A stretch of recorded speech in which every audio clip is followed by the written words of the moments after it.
everybody. Welcome to Justice Served Daily.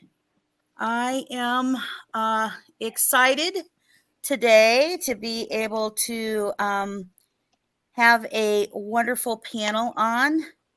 And I want to say hello to everybody who's already over here. We appreciate you. But I have some ladies who were present in the court. They were so excited to be extended into 11 to 12-hour days, I'm sure, by sitting out there and dealing with some of the issues and stuff. And so I have on with me, I've got Rescue All the Dogs. Welcome to you.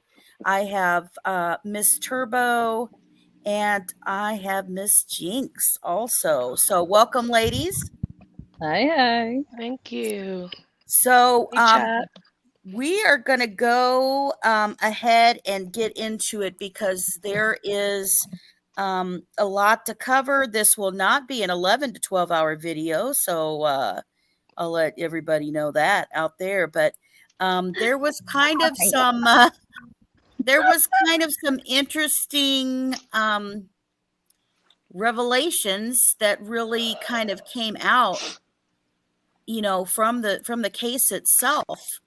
And I want to kind of go over that and stuff in there. And I think the first part that I'll really just ask us to kind of address is really the 61 confessions.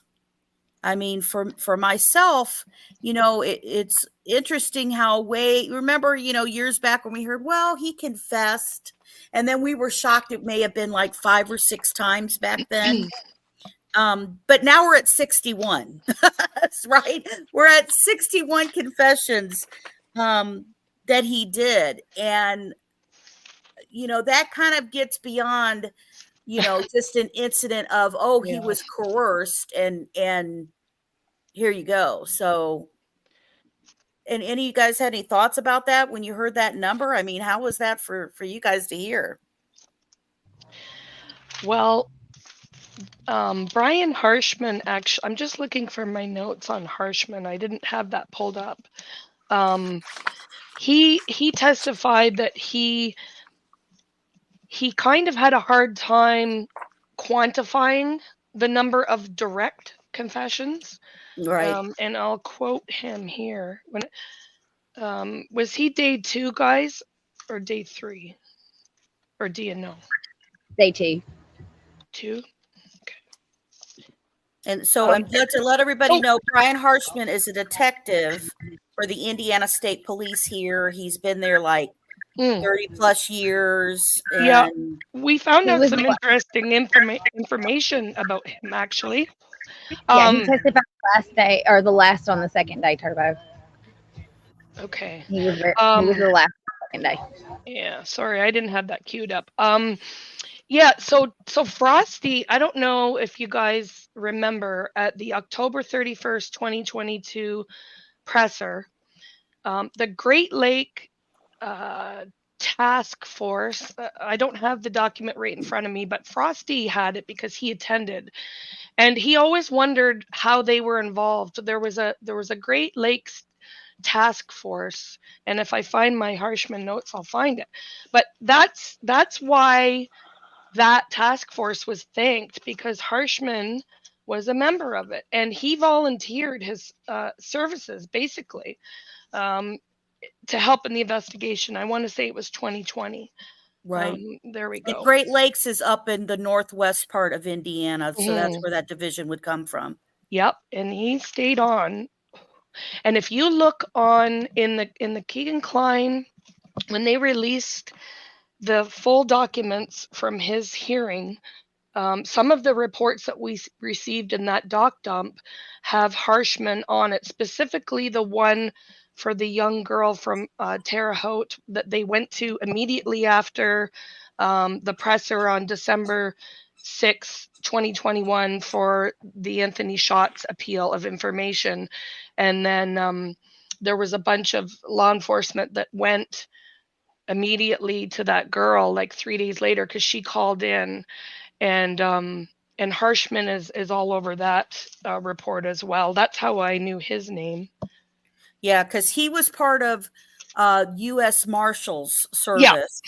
And Northwest Indiana, if you guys remember, and I'm talking to our chat and people viewing, the big thing that we had from that is initially, right after the case had been, the special Chicago FBI office was the one who went in, started to try to go into the social media and see what connections were happening. They were the ones who investigated and got the call about the peeping Tom, and then connecting that with, the search that they did for IP addresses through Snapchat, through Instagram, and then to the Comcast account, which led them originally to the Kleins.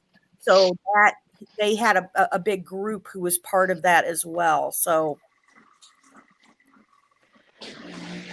yeah, I mean, so he was really talking about that he had to go through all the audio and video recording of Richard Allen. Right. So Holman tasked him with that pretty much immediately upon arrest. I'm still looking for my. I've got 250 pages of notes here. Oh, I'm sure you do. But day 2. Okay, there we go. Oh no, that's harsh environment.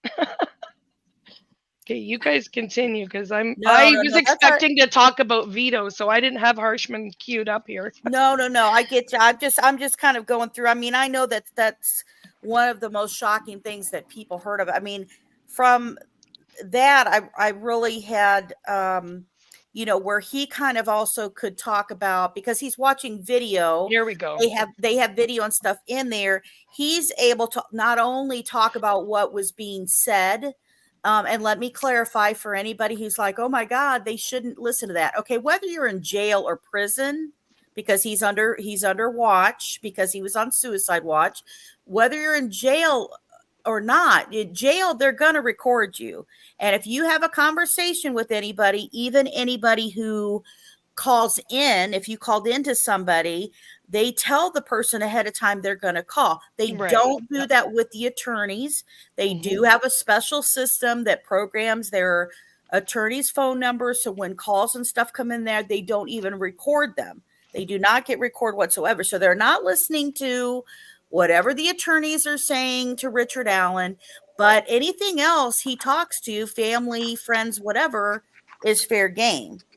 So, and because he watched videos, he's also able to talk about the treatment by guards too, and really kind of testify that there wasn't anybody coercing him. I mean, the revelation supposedly was, I'm sure, brace yourselves, everybody. Richard Allen has found God. So this, wouldn't you guys say that's kind of like the main reason they were saying he was really starting to continue to confess to it? The whole timeline lined up that way, yes. Yeah. March 21st, 2023, and then he couldn't stop. Yeah, that was the day they said that he found Jesus and that he wants to go to heaven, right? He wants to go to heaven, and he wants to be able to be there with his family. And when he was intaked into jail, I thought it was interesting because he didn't say that he was religious or anything like that. He didn't claim that he was, religious when he came in. But he worried about getting in heaven with his family. So that was why he started basically to confess, because he wants to get that out there, feel that if he comes clean about what he's done, then that's going to help him get into heaven. And I would think the continued confessions that he had, he had discussions between, and tell me guys, if I'm missing something, but so it was some of the people who were what did they call them? You know, the guys who are just there to watch them. They're other inmates, but they call them Prison companions. Okay. Companions, yeah. Right. So they're not there to do anything. They're not supposed to really talk to him, but they sit there just to watch and make sure he's not going to kill himself. That's all it is. And you know, so he was saying that to them, a chaplain. I know we're going to get into the psychologist a little bit here later, and but you know, and they really talked about that he was really concerned about coming clean. I mean, Jinx, Well, you kind of your thing you got from that, or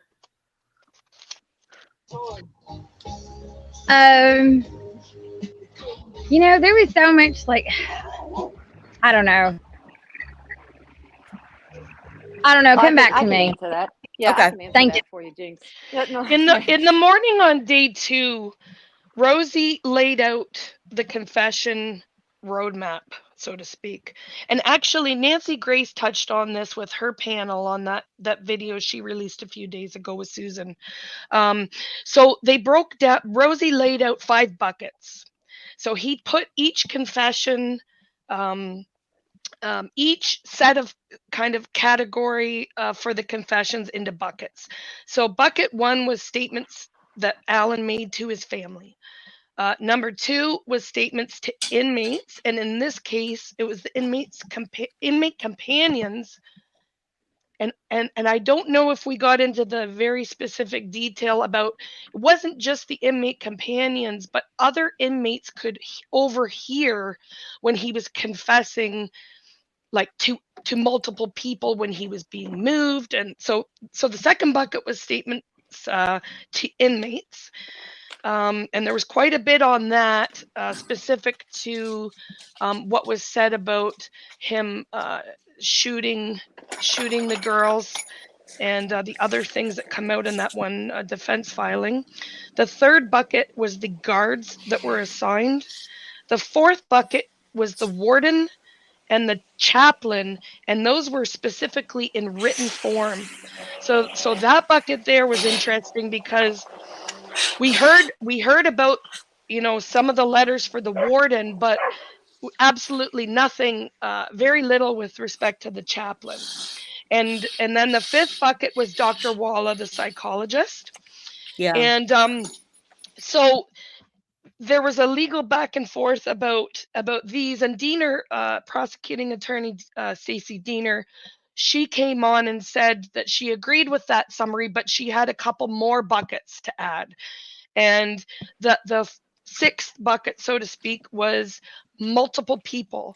So there's a whole category where Alan didn't just confess to any one of those, you know, people in the buckets. He actually made confessions where there were multiple people around. And then the seventh one was video movement of Alan. So there was like a lot of confessions made, kind of an overlap there where there were multiple people. They had nursing staff, they had Dr. Martin, the physician, they had former warden John Gallipo, and Dr. Walla. Okay. yeah, And they got into a bit of a back and forth there, and right away about the chaplain confession letter or letters. There was a letter written to the chaplain, and it hasn't been provided yet. And so then Rosie went on to say that it's probably somewhere, it exists in the thousands of documents that they have. And he assured the state that they're going to get the exhibits with those confessions. They have them on paper, and there's 24/7, you know, 24/7 of video. There's a large volume for 8 months. He made incriminating statements all the time. They used handheld camcorders, and there's a voluminous amount of footage. So there's, you know, family confessions, there's audio confessions, and there's also the transcriptions of the audios, and they're working on getting the inmate companion log sheets, and then the reports for the guards. And Rosie stated that it was difficult to package all of them up because there was so many, and that he specifically said we're filtering through all the confessions.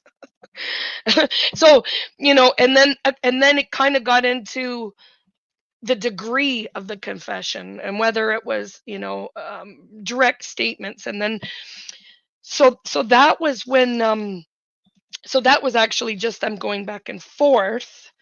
Yeah. So then in the afternoon, we heard from Holman. They had a little bit of trouble finding him because he wasn't in the courtroom. He was in the courthouse. They tracked him down, and at 1:04 p.m. he got on. This is on day 2, and so Holman assigned Trooper Harshman. Well, that's what they referred to him. I don't think he's a trooper, but they assigned him. Now, Detective Vito was assigned to monitor the calls as well, but just early on and briefly at Westville. And then Trooper Harshman was put on it. And so then when sorry guys, do you guys want to say something? No, hey, I'm just looking through first of all, I love Turbo as she goes through her notes, because my God, lady, do you shorthand? Let me ask that right now. I have my own, kind of have my own little methods, the methodology. Yeah, I do. I have common words that I have little short. I don't know shorthand, like yeah. official Well, shorthand. I have my own way. So I'm very messy. I mean, I'm the only one. I mean, people could read this, yeah. but it's Well, that's what Jinx, Rescue Dog. I don't know how you do, because for me, my thing was, okay, when I'm listening, it's almost like, and would hear stuff or whatever. Because when I listen to this stuff and go through it, I'm kind of like, it's like, okay, where you go like, okay, yeah, knew that. And then it's like, oh, wait, like, that's always when it caught my ear, about when somebody says something or something new, and then they're like, oh crap, I need to write that down. Right. It's like, okay, that's kind of a shock or whatever. But then later you're like, well, shit, I need to remember in what order everything happened. Yeah. And then you're like, that's when Turbo's massive notes, and I'm definitely not a shorthand. I'm a full write the shit out, because if I don't, oh no, I I don't know what the hell I wrote. I go back and read my own notes, and I'm like, what was I saying? I have a method. I do a lot of, I'm constantly checking the time, because it helps, especially in this case where there was 3 very long days.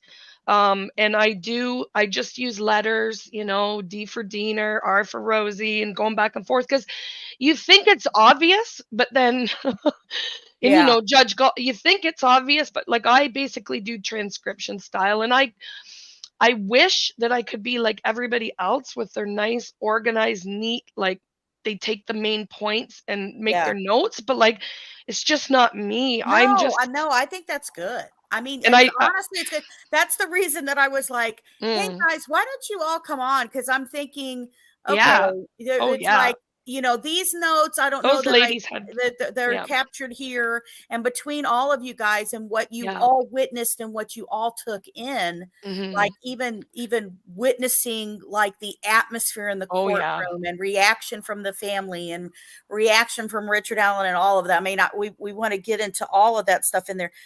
I would say and I love that. I love the stuff that you're going through. I would say, and for people who haven't, I mean, you may have heard this or not heard this, whichever, for our justice warriors who are listening, I think that when they talk about that it contained details of the crime specifically that nobody else would know, right? That was a pinnacle comment. Diener confirmed that. Yes, it was. Yeah. And obviously, and others. Yeah, and the come to Jesus, literally, he's wants to in there, and he was worried because at first he would continue to confess. Like he didn't do it just once or twice, or, you know, we're talking about these massive number and the religion discussions. But originally there was a time period that he wasn't communicating with his family Yeah. because he was worried about them rejecting him and worried about them still caring about him, loving Mhm. him, basically, if he did this. Yeah. And I thought that was interesting because we had more than just, we all knew he broke that tablet, right? After he told, you know, after he sat here and told Kathy Allen, you know, he tells her this on the phone, she hangs up on him. You know, we've all heard that at the very beginning. And then and the tablet he ends up breaking because he's upset. Well, that the psychologist also talks about, she provides him a phone for him to call Kathy Allen, leaves the room, comes back, and then he says for her, can you dial out again? He wants her to dial out to Kathy Allen again. He calls her and he tells the psychologist, please stay. I want you to hear this. I'm gonna ask you to hold up right there, because this is important and this is getting mixed up. There were 2 separate days where he called Kathy. Mm-hmm. The one with the cordless phone when he called on May 3rd. Now that's back to Dr. Wallace's testimony, and I do believe it was May 3rd.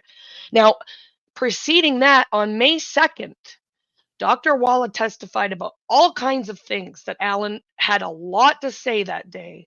Then on the 3rd is when he had her track the cordless phone down, look up his authorized numbers of who to speak to. So yes, they would have been recorded, but there was, again, in my Dr. Walla notes, there was 2 different methods of recording. There was the GTL system, and then there was the DOC.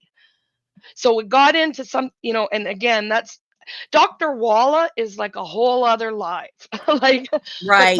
but Exactly. anyway, they phoned her and she left the room. I believe Walla left the room, but Allen was not able to reach her that day. Right.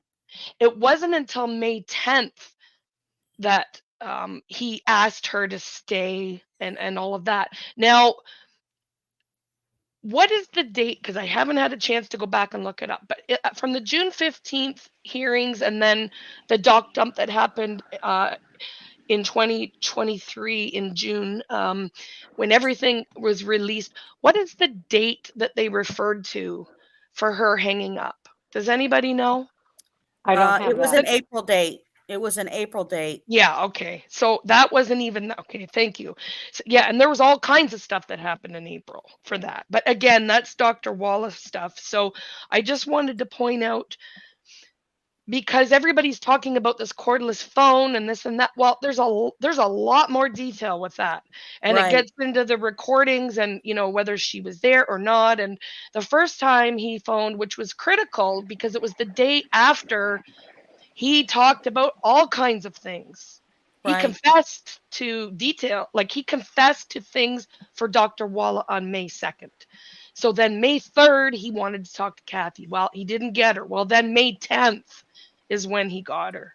So I just want to point that out because it hasn't really been made, like I haven't been really listening or reading or watching much because I'm still trying to process my own notes. Yeah. No, You I know, get it. Well, so I'm kind of methodically going through it by subject. And you know. that May 3rd phone call, and correct me if I'm wrong, ladies, the May 3rd phone call, though, that he gets through, or May 3rd, or was it May 10th? The one that he gets through, let me put it that way. May 10th. That is the one that when he's talking to her, he gets off the phone with Kathy Allen and he basically tells the psychologist she doesn't believe me. Isn't that correct? That's the one where she's like, let me call her back. I don't think she you have that believes in me. your notes. I'm looking for mine again. Yeah, Rescue. Do you have that? Quote. Yeah. Do you have May 10th? Do I have that correct? Geez, I hope I do. No.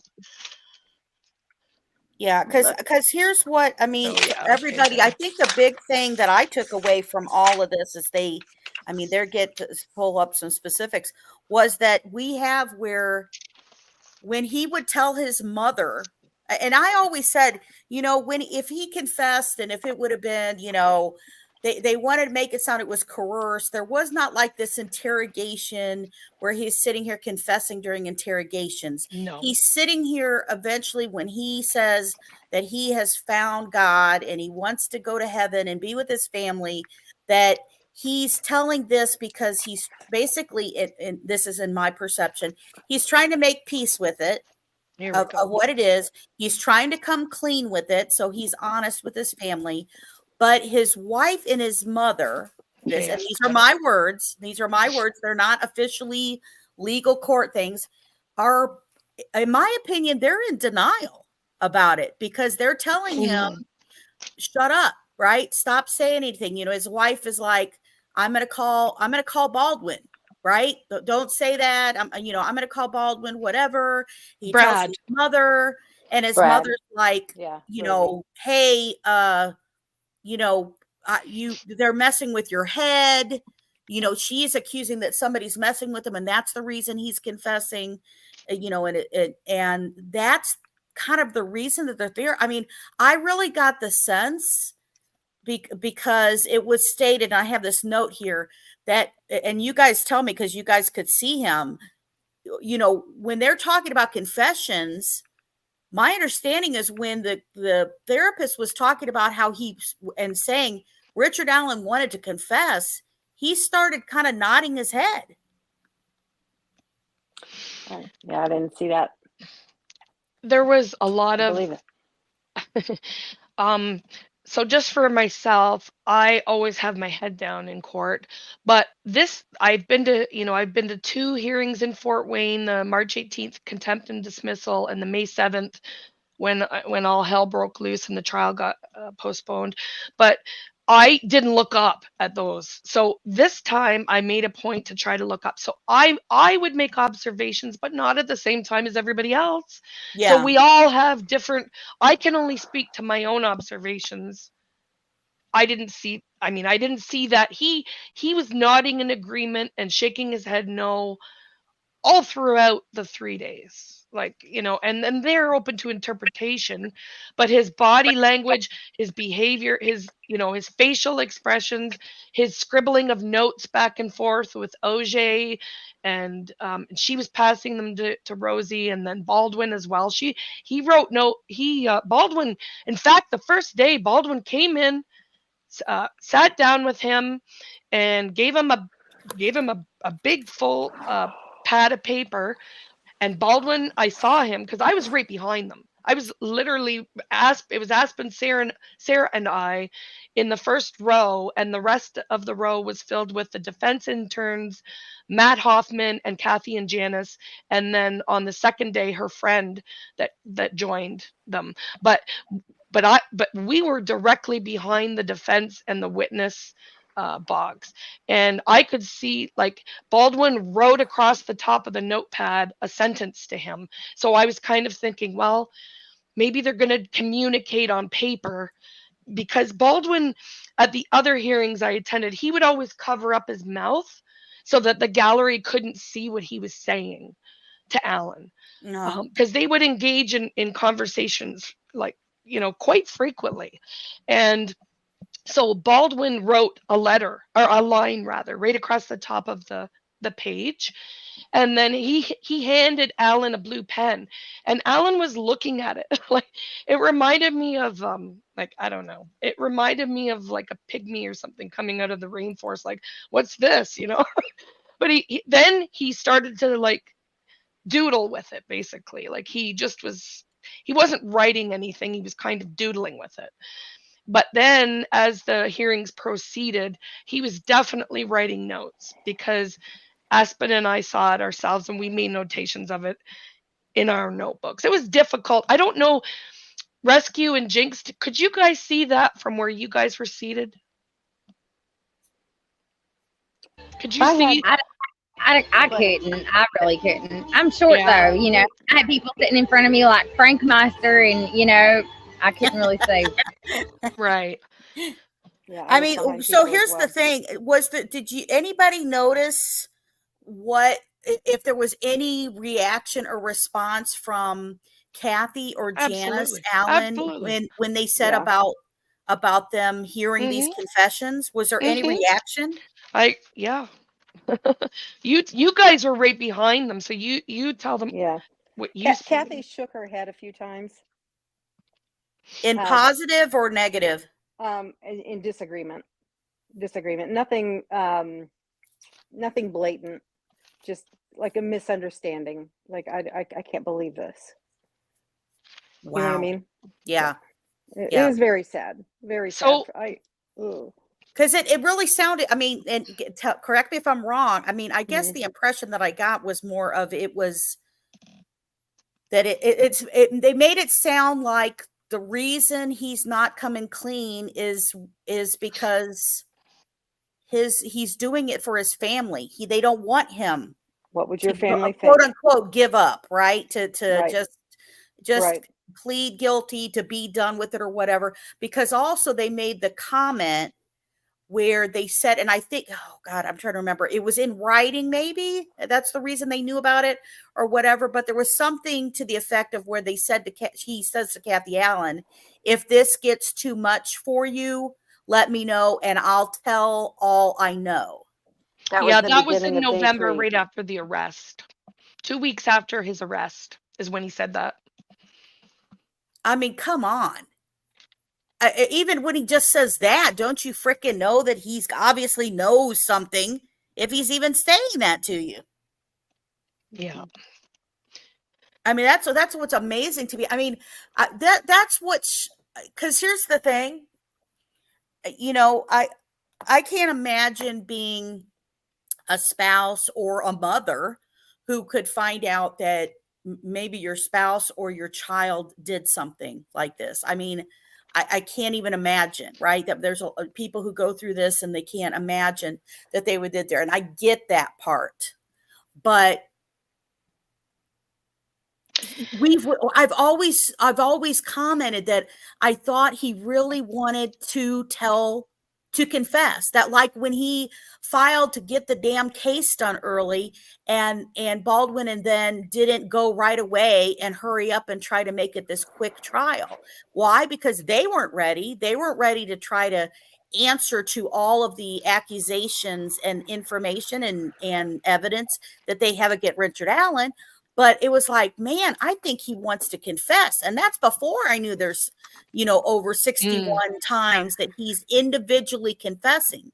Now, in my opinion, and I ask each of you, I don't think this is going to get thrown out. And I say that because if it was one time or a couple times and the police were in there talking to him, or a guard is just sitting out there just doing it, but that he has all of these different individual times that he is freely making these things, not only at Westville but also at Wabash. He's still telling people, and he's freely telling people this.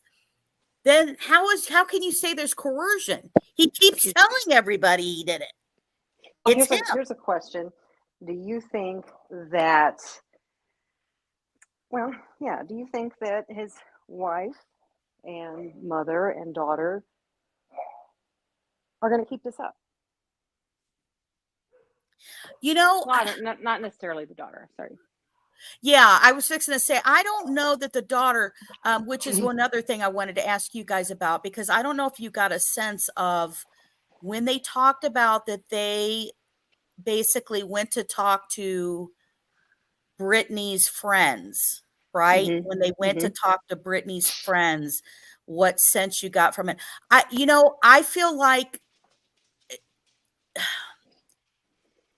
maybe in their minds, they just can't deal with that he did it. And so they want to believe that, he's lost his mind and that's it. But he repeatedly is calling them and talking to them. I always thought the last person you would probably let know that you did that, or you would want them to know of this about by this type of crime, would be your mother and your wife, right? Right. Your mother and your wife, that's the very last people you'd be like, I did this. But he was under suicide watch right when he got there. And if he, in my opinion, again, I always try to stress it's my opinion, I'm not a doctor and I don't play one on YouTube, but right when he got arrested, he was on suicide watch. And if you're an innocent man, you're sitting there ready to fight and go to court and say all this shit and get me out of here because I didn't do shit. Well, that brings me back to the letter, the first letter that he ever wrote to the judge saying, I throw myself at the mercy of the court. He never once professed his innocence in any way. I got barking dog. No, that's okay. Right. Do you think he confessed to the lawyers? Do you think he confessed to Rosie and Baldwin? I wonder. I do wonder. Yeah, I wouldn't either. I mean, he's been doing it. 61. How many of those do you think was to the attorneys? Well, they wouldn't know, obviously. But I'm saying, like, how many times if he's doing it to everybody else? Right. Right. Well, and you know what? I think he may have because I think he would have told them, I just want this over with. I just want this done. But you remember when the confessions were happening, Baldwin kept going and talking to Kathy Allen a bunch. And, and look who she said she was going to call right away when he confessed to her. Shut up. Don't say anything else. I'm calling Baldwin. What Rosie, Brad. It was Brad. It was It Brad. was testified as Brad that she was going to call. Oh, did she? Yeah. Okay. But that she's going to go call the attorney? I mean, and obviously the first time he said something to her, I think the reality was there, and that's why she hung up the phone, because she couldn't take it. And now she doesn't want to believe it. I mean, is the reality going to come there that maybe you should think about, is he telling you the truth? That he committed the crime and you just don't want to hear it? Do you want him to get off because you don't want to hear it? And that's why I think that Baldwin and them took an extreme with this is also part of it. Obviously, there was a huge part of it about the Odinist stuff, because they were trying to redirect, in my opinion, who the main victim was supposed to be, and stuff going, this direction, that direction, or whatever, and try to do it. But I mean, I think on the Odinist thing, I don't know what you guys think, but don't you think that the whole Odinist theory was kind of a flop after their after the testimony from their so-called expert who, what was her degree in? It was in art, something, whatever. Oh my God. And she's had 3 cases, and then she goes on the news before she ever saw any evidence and was talking about the case, and that it's totally, before she sees anything, she doesn't see the scene or anything, she's already going out to the news to be interviewed and talk about the case and how she thinks it was ritualistic.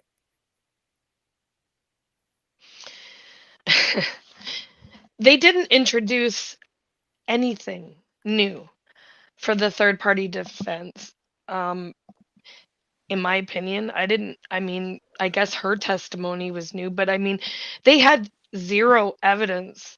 They had all the evidence from the testimony by Murphy and Click, even law enforcement. Like they none of those men, what is there, 6 of them, none of them were in Delphi the day of the murders, and they know, they have their alibis. They know where they were. There is no nexus. Like, they didn't prove anything. I mean, Brad Holder's Facebook isn't going to cut it, and Elvis Fields with the spit. I mean, it's just, there's no evidence of it. Yeah. There's, 0.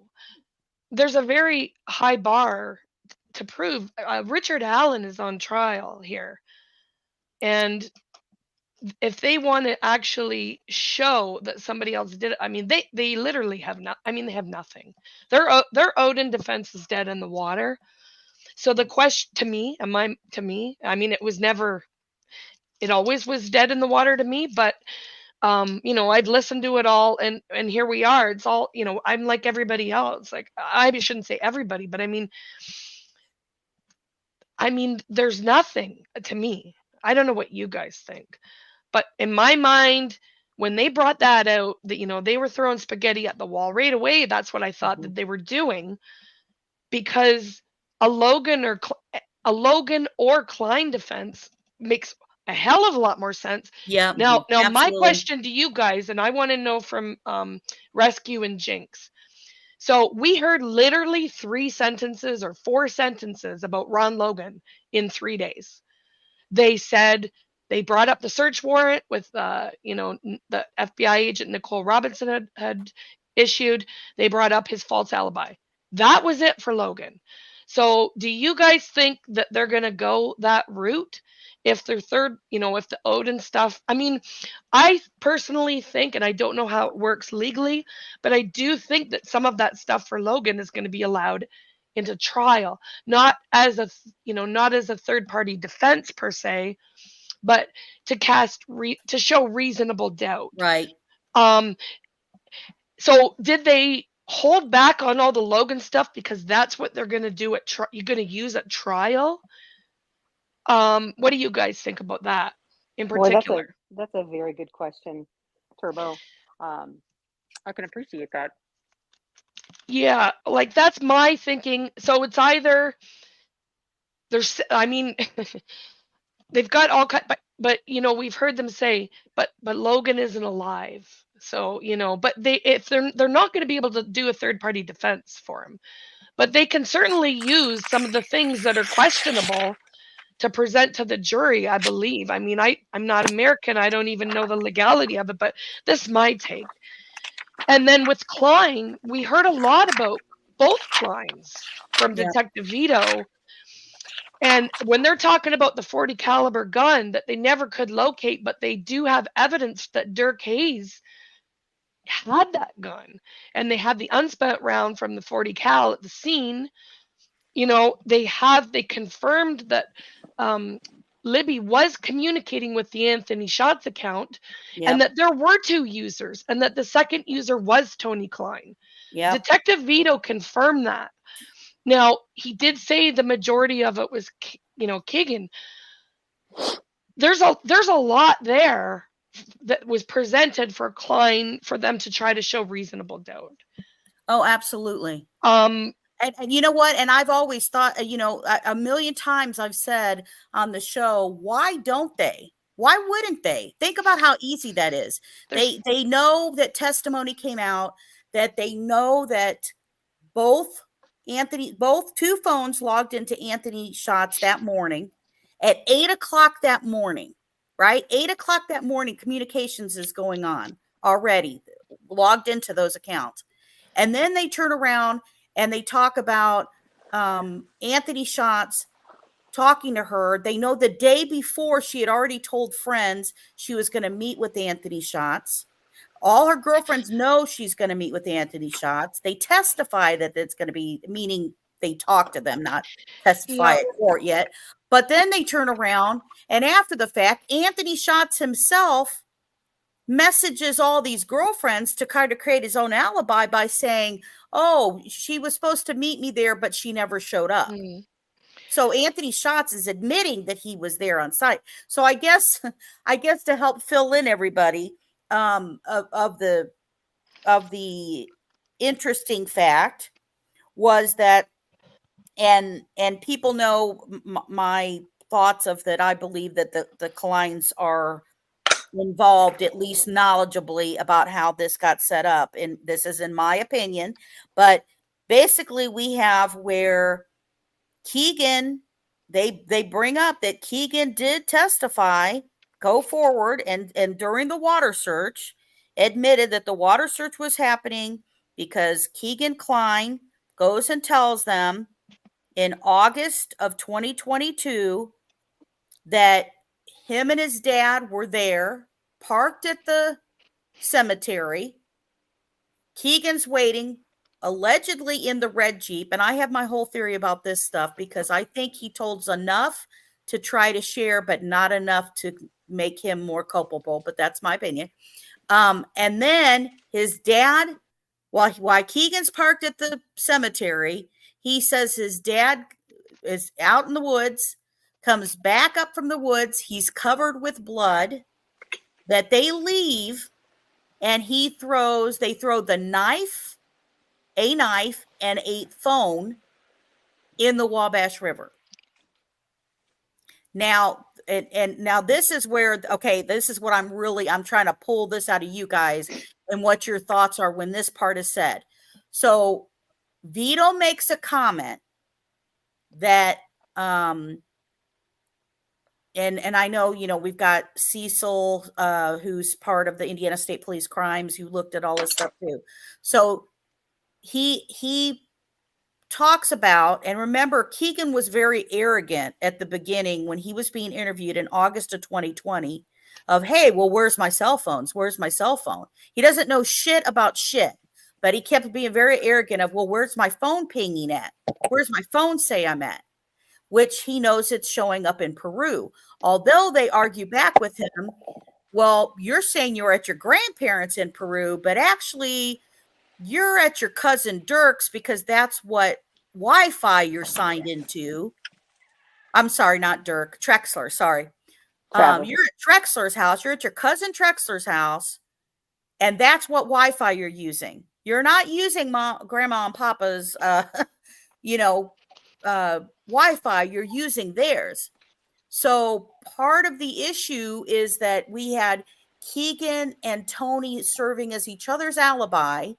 You got Kegan giving up that alibi, at least of where they're located, but you still have their phones that were pinging in Peru, which I believe, in my opinion, that those phones were left there on purpose, so that they were pinging and showing up there, because obviously they didn't take their own phones. He's telling them, we threw a phone in the frickin' river. So I mean, I don't feel like that's all done. Am I just making this? Am I wanting something? Is my bias showing up here? Okay, so Detective Vito came on full time with the Unified Command in March of April of 2019. He came on full time. Right. Okay. He was working he was briefly on the case in 2017. And when he we was went a working new direction, 2019, when right. we were going a new direction with the case. Right. So he was not a part of the full investigation into the Anthony Shots account in 2017. And he was working, and Rosie led him with this, were you working off of someone else's work product? And he agreed that he was.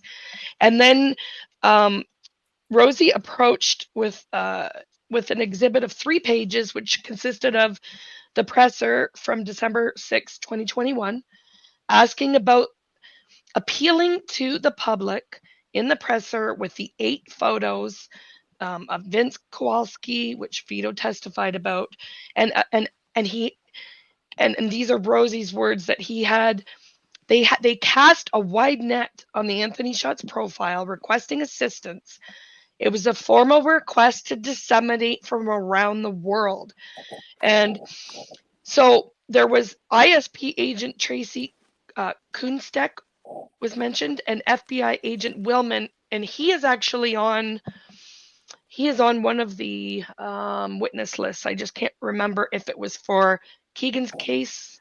I don't know if he's on with Allen's. I can't quite recall. But Detective Vito confirmed that the Anthony Shots account was communicating with Libby the day of the murders, and also prior to February 13th. Right. So we did get that confirmation. He confirmed that there was more than one person and that the other person was Tony. It was mostly Kegan that used that account, but Tony did use it. Kegan did own a firearm. They were unable to recover the firearm. It was a Smith & Caliber 40 cal. And then, of course, Rosie was talking about the unspent round. They were never able to recover it, but they have photos of Dirk Hayes with the gun, and he was interviewed. Now, he didn't get into what happened in that interview. They went through the various devices. Now, Rosie says, sex may have been a motive for this crime. It was common knowledge amongst the Unified Command Center, and Vito agreed. Yes, they were absolutely looking at a sexual motivation. Right. And Rosie was very specific about, he pronounced, and it was sex with 2 minors. So that's what it would have been for the motive, with 2 minors. And Vito agreed. And the Anthony Shots material was current and transmitting through all of these years.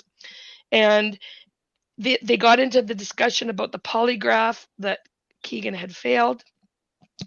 And Kegan had lied about the CSAM in 2017. Vito testified at first Kegan was lying. That's correct. And then Rosie mentioned about deleting all the apps, and Vito said specific apps, Snap. And I should mention that at the very beginning of this direct by Rosie on Vito, he asked about the 2 apps, Snapchat and Instagram. He thought that both of those were used between the Anthony Shots account and Libby. And Vito said, no, I believe it was only Snapchat. So there was never any interaction on any other app with that account besides Snapchat. And of course, that's what Kegan deleted. There was unknown material that was lost. He could have been involved. That's what Vito stated. And then they referred to the February 25th, 2017 interview that happened outside of his house at the raid.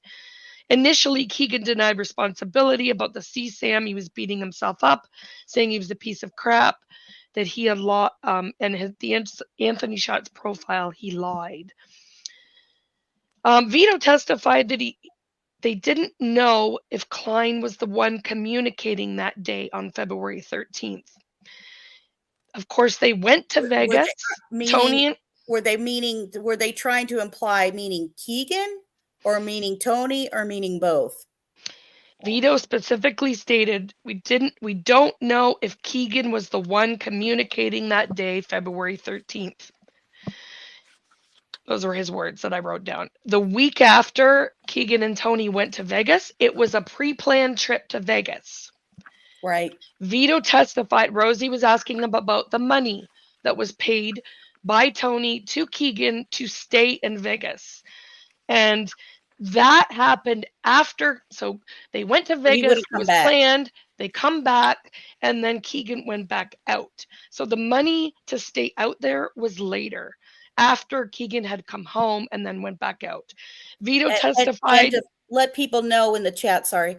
Yep. To let people know, so Dirk was the person, the person who lived next door, basically in the same, it's not a duplex, but it basically is, who lived next door to the Kleins.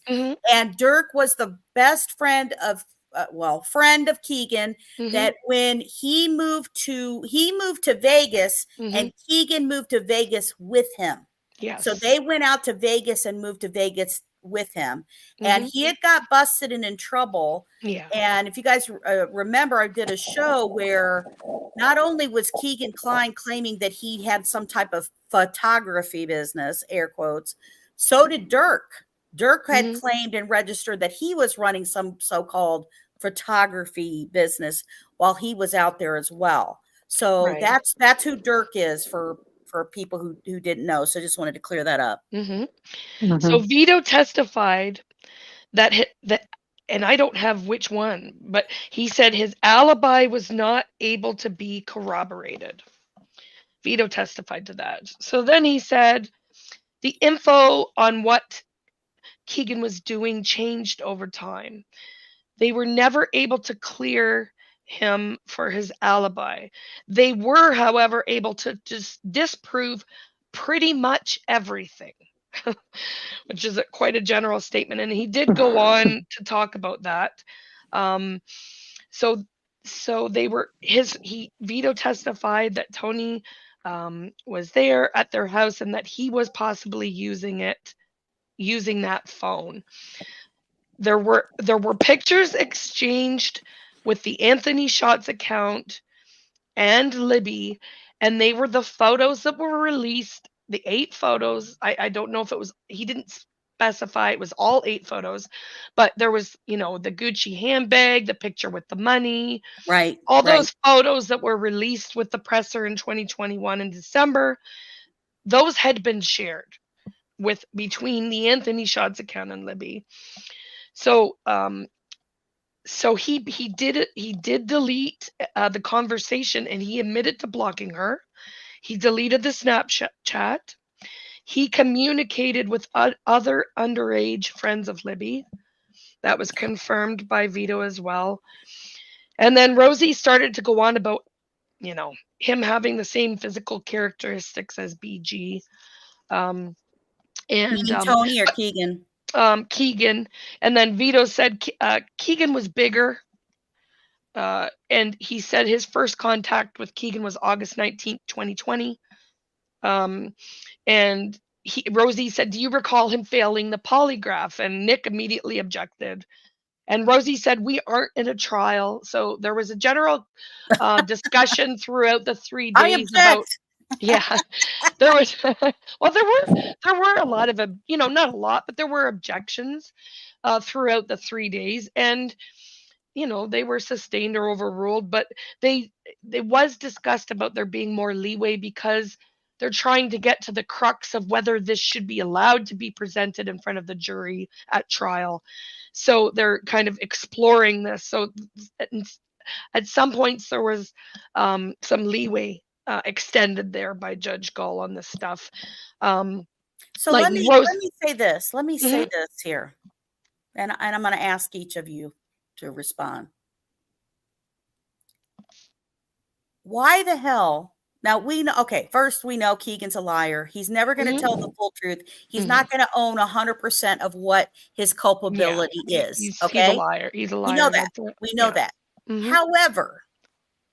However, why would Kegan Klein? We're not saying he went to Grissom Air Force Base and confessed that some of my CSAM is my dad, so go bust him. That's not what he did. He went to Grissom Air Force Base and told them, me and my dad were there while the girls were being murdered. We're there. Now, I think that, like I said before, I think he would lie about bits and pieces. But why would he, who doesn't want to have all this time, he doesn't want to have all this things going on or whatever, why would he turn around and his so-called cooperation, air quotes happening right now, isn't he's saying, yes, my dad is using Anthony Shots, my dad is on the CSAM, my dad is, these are him, these aren't mine. Now he does say that now. He did say it after the fact, but he does say that now. He didn't do that. He's saying they were at the murder site. Why? Why would he do that? I'm sorry, and I know.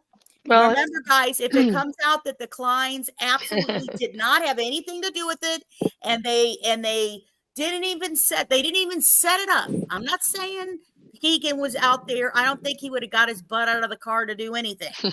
I don't think his butt would have been out of the car. But he's known for trying to set up girls to meet somebody. So why would he admit that they were there if they had nothing to do with it?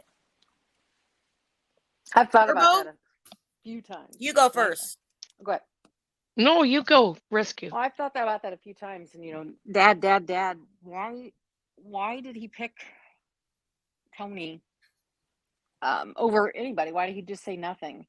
Why did he pick Tony? I think Tony probably quit giving him money. maybe he was just looking for attention. It is a big mystery. That's a great question. Hold up 1 second though.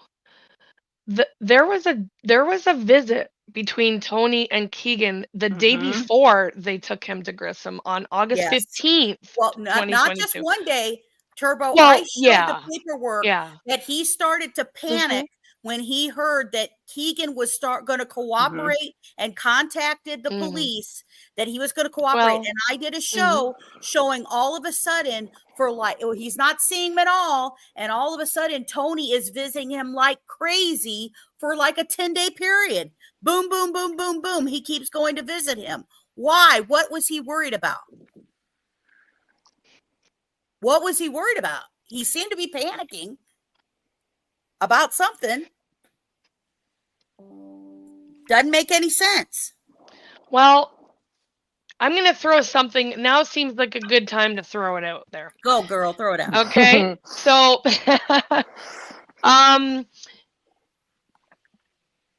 I believe that they knew about Richard Allen prior to Grissom. Pretty much at the start of the summer, for sure. Like June, July 2022, they knew about Allen. This is my theory, okay? I do strongly believe that they did. And so it makes it interesting with all of this going on, a very directed focus about the Kleins in public. And it's, was it a look over here while we do this over there?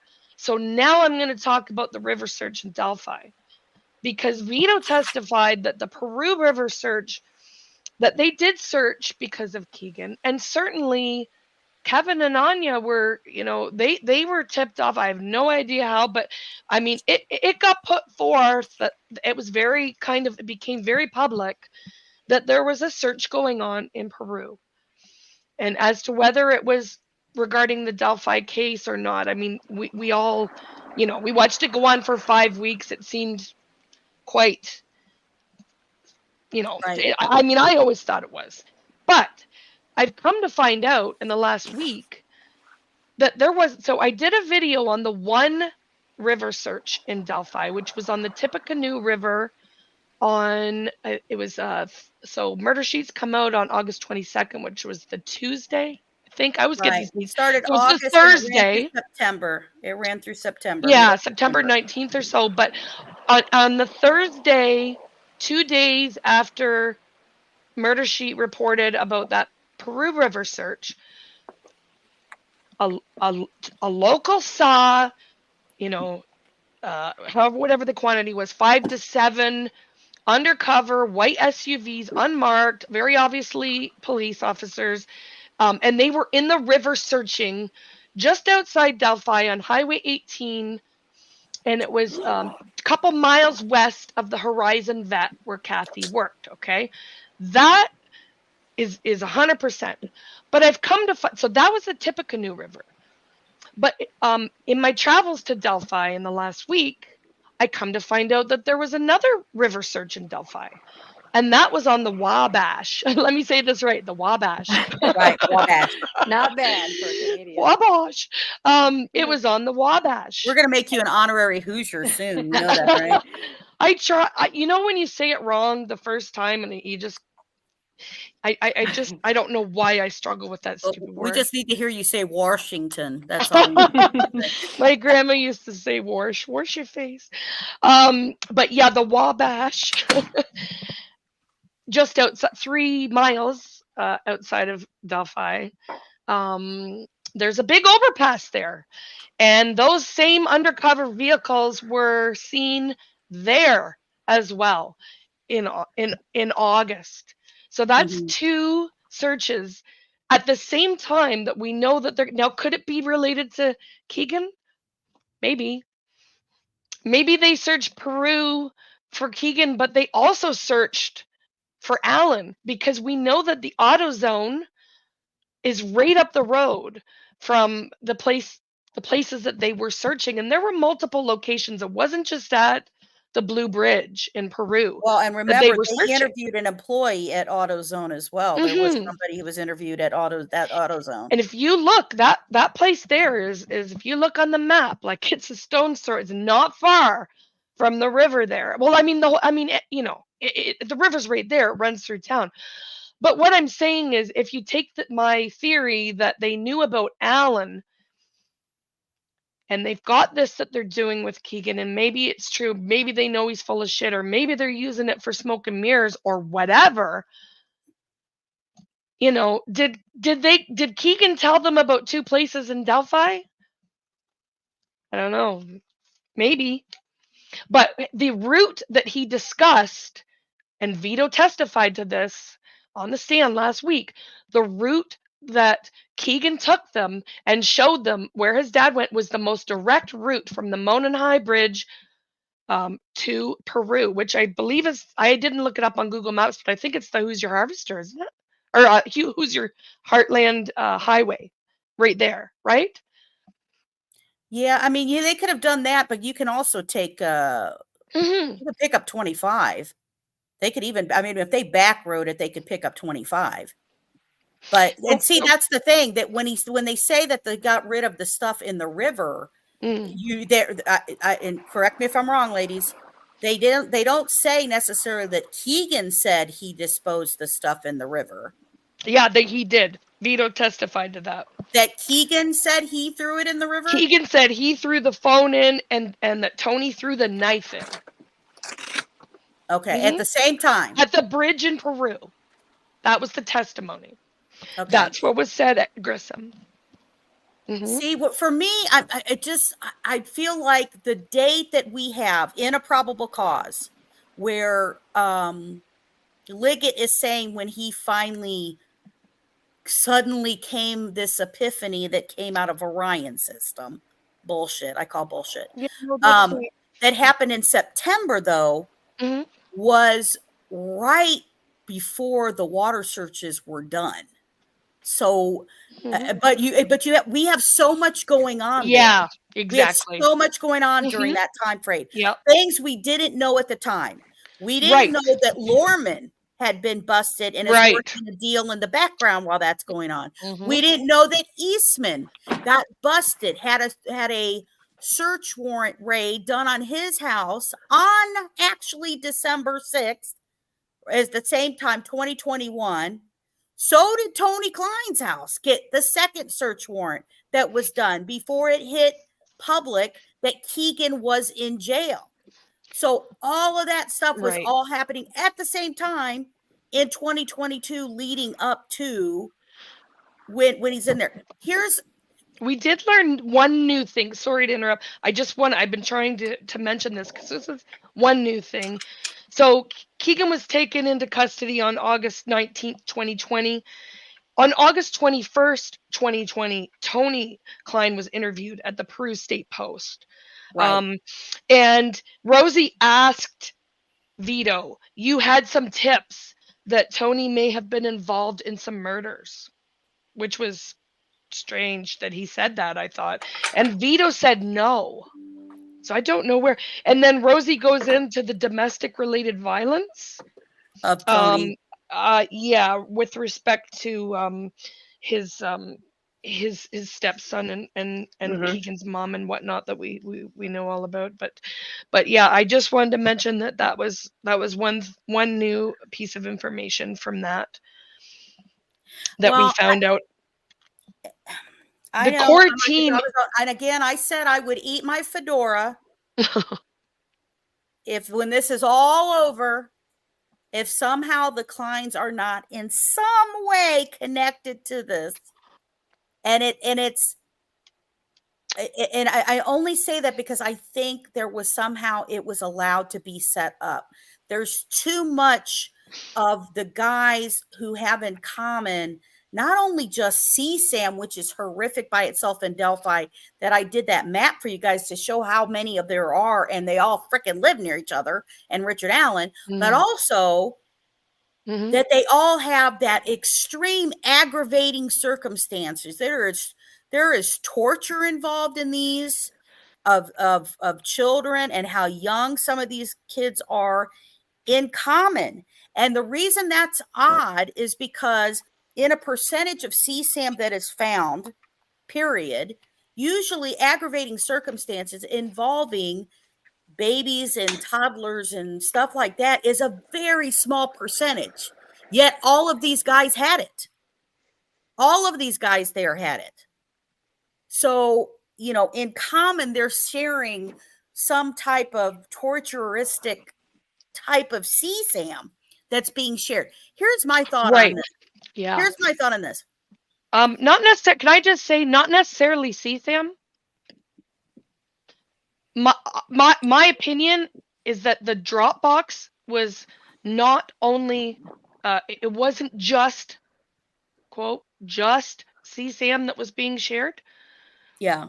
I do think that there was violent imagery and call it like niche type of fetishes, and they were, you know, I do think that there was, you know, like a commodity trading type of thing possibly going on. And I think that if there is any connection at this point, to me, the only connection that I see possible for the, you know, from a Klein angle is for the Dropbox itself, for something that passed through there that probably came from Alan.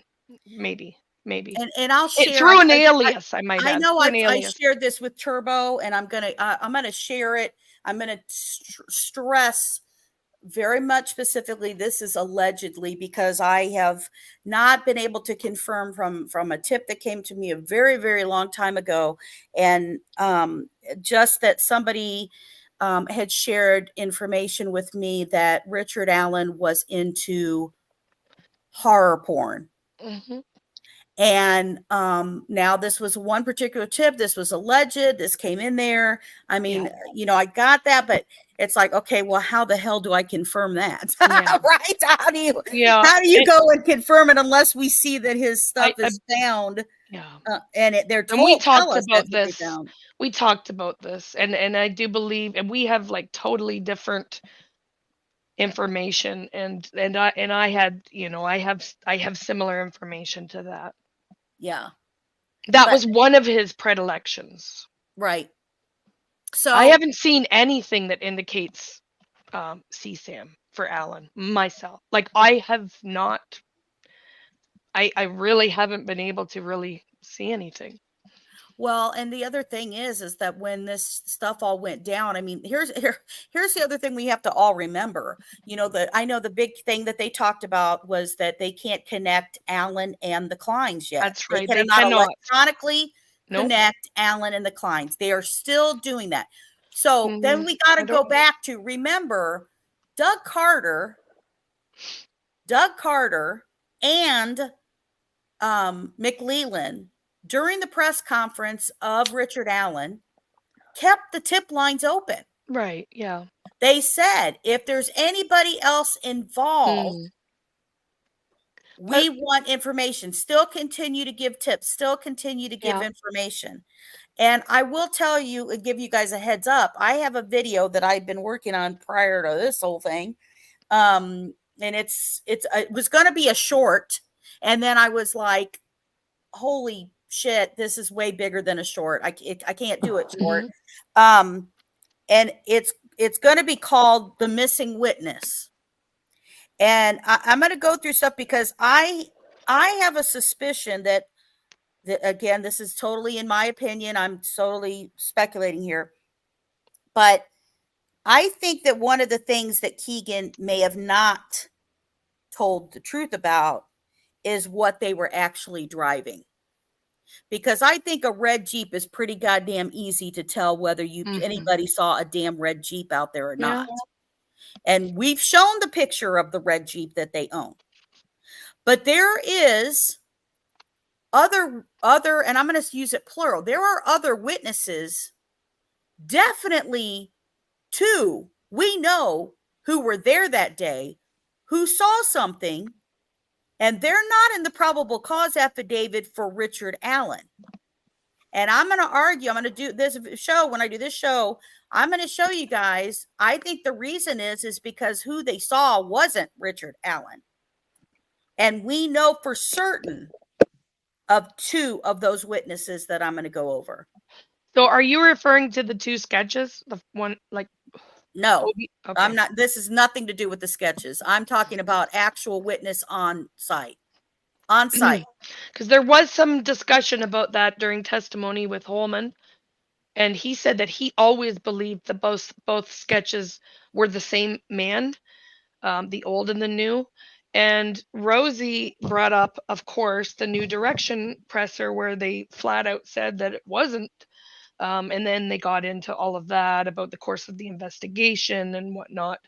But that's a whole other that's a whole other kettle of wax, right? But I just want to say that while Kegan told them about Tony throwing the knife in at the bridge and Kegan throwing the phone, they found all kinds of things in that river. They found multiple cell phones, multiple knives, a firearm or 2. There was no evidence found that Kegan told them was there that was directly connected to the Delphi case. And further to connections, Vito testified that there were no connections made between Klein and Allen. Vito said they had all kinds of people in Peru that they talked to that said that they must have known each other, you know, this and that. He brought up 2nd Street in Peru because the Allens had lived there, which was kind of close, but not like real close to Canal. And then he testified that they never connected the Allens to the Kleins digitally, no digital connection, and he was not able to prove that they knew each other. Well, they had 6 years to get rid of anything damn digital. 6 years. Yeah. That's what the part is. And remember, we've got, they knew to get rid of that. Why would Kegan be okay of giving all his devices that had all the rest of that CSAM on it, but for some reason he's hiding that iPhone 5C? Yeah, and they were not able to recover the mess. Who do I have here? I've got Nick. Yeah, Nick said this. The Anthony shots to Liberty German message that was sent, they were not able to retrieve. Vito testified they were able to disprove the majority of the lies for Kegan. Not all. So, you know, well, you can take that for what you will, but yeah, I mean, because here's the thing. I mean, when I do that other video, I am going to show about, you know, there was a witness, and people want to think that this one particular witness who was driving on 25 and was talking about a PT Cruiser, purple PT Cruiser, or an SUV. Terry Wilson. And the other witness who was driving on 300 North, who left, right? She leaves the parking area. She turns around. She's talking about the blue vehicle. Well, when the guys talk about the purple PT Cruiser, and again, I'm going to go through that. One, the purple PT Cruiser, in the second part of it, he says he remembers seeing a dark vehicle. I don't think he's talking about the same vehicle. I think he is talking about 2 separate vehicles. And the reason I'm interested in that purple PT Cruiser is because we know that Linda Klein owned one. She still has it. And I have the screenshot before they blocked out on Google of that vehicle parked in front of Linda Klein's house. So when you see somebody, and the purple PT Cruiser, there were a few. There's a few things that, you know, I'll go through and stuff with that. But I think that I just don't know why. If you're going to lie about anything, and Kegan's going to lie about CSAM that he literally hands his devices and phones about, and hands it to, oh, nope, I didn't do that. Nope, I wasn't talking to girls. Nope, I wasn't doing this. I wasn't doing that. But he goes meet with the state police to tell them I was at a murder scene with my dad. That doesn't make sense to me. That doesn't make sense to me.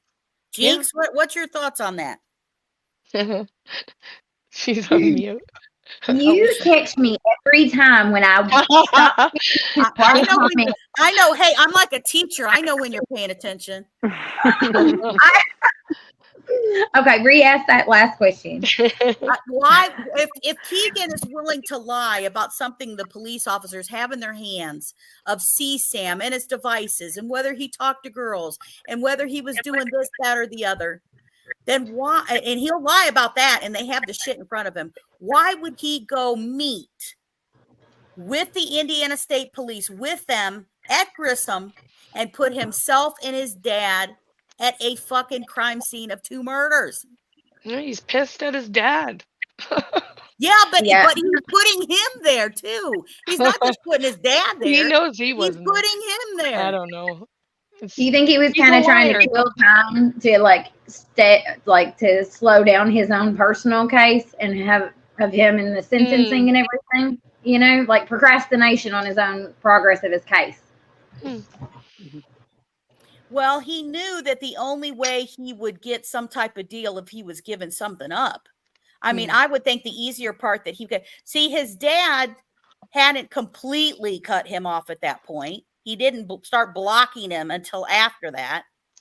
But I mean, he wasn't visiting him for the longest time after he had that search warrant that was done on his house in 2020. He was pissed. He knew that he thought his dad was, mad at him because they searched his house again in 2021. But so why put them there? I mean, if you my dad was there, he knew him. I mean, we have Kegan who talks about also when he lived in Peru, that we have on video, Kegan talking about, well, people are saying that I knew Richard Allen. And his comment was, well, I didn't know that guy. I didn't know that old guy. I didn't know that. He said, oh, I lived near him when I was in 2004. He goes, I was only 10 years old. Right. But he's not saying that Tony didn't know him. Right. Well, I mean, they had 6 years to hide whatever electronic connection they would have had together.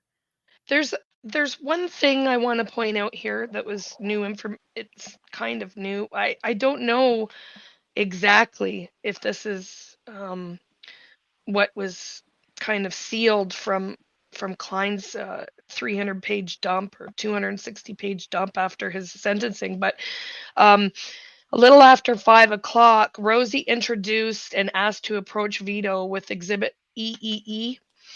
And it was the abstract and sentencing order from Kegan's CSAM case.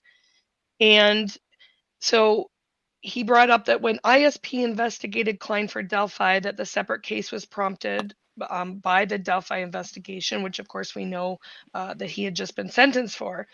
And there was a case report for Kegan for the Delphi case. And Vito agreed, a small portion. So that was just that little blip. And then they ended up entering Exhibit FFF, because we were into triple-digit exhibits by that point.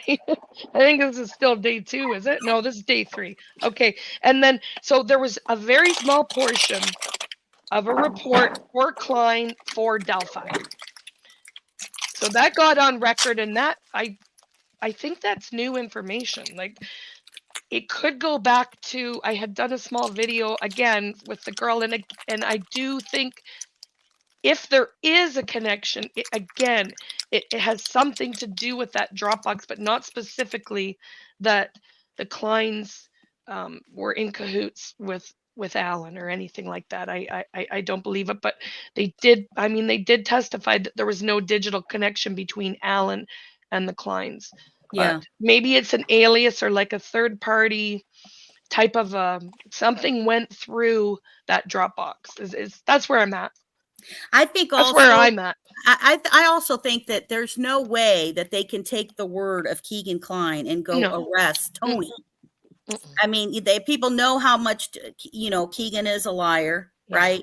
They know about all that kind of stuff. There's no way they can sit here and go, okay, if he tells us this, but we got phones that are pinging over here, so we can't show that. But he's giving up his alibi as well as his dad's if they're there. And I honestly, if there's another level of involvement, just like when Richard Allen says, well, if this is too much for you, I'll tell everything I know. Yeah.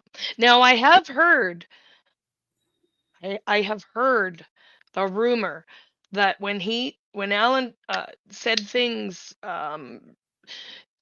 to the warden, that he did speak about, I think he did speak about other people, and I don't know in what respect or anything like that, and that's just a rumor. So I have no idea, but I mean we certainly haven't seen any arrests. Doesn't appear to be going that way. Like, I mean, you know, unless, and I'm going to say this before we get into the crime scene, but I'm going to put my thing that I was going to wait to the end of the show to say, because I got my little post-it note sitting here. But in my opinion, and ask each of you, so prepare yourself, Jinx, because I know Rescue the Dogs is paying attention, but I know you're not. So. Well, they're both on mute, so it's hard to say. I'm a multitasker. Okay, you're cooking supper for your hub.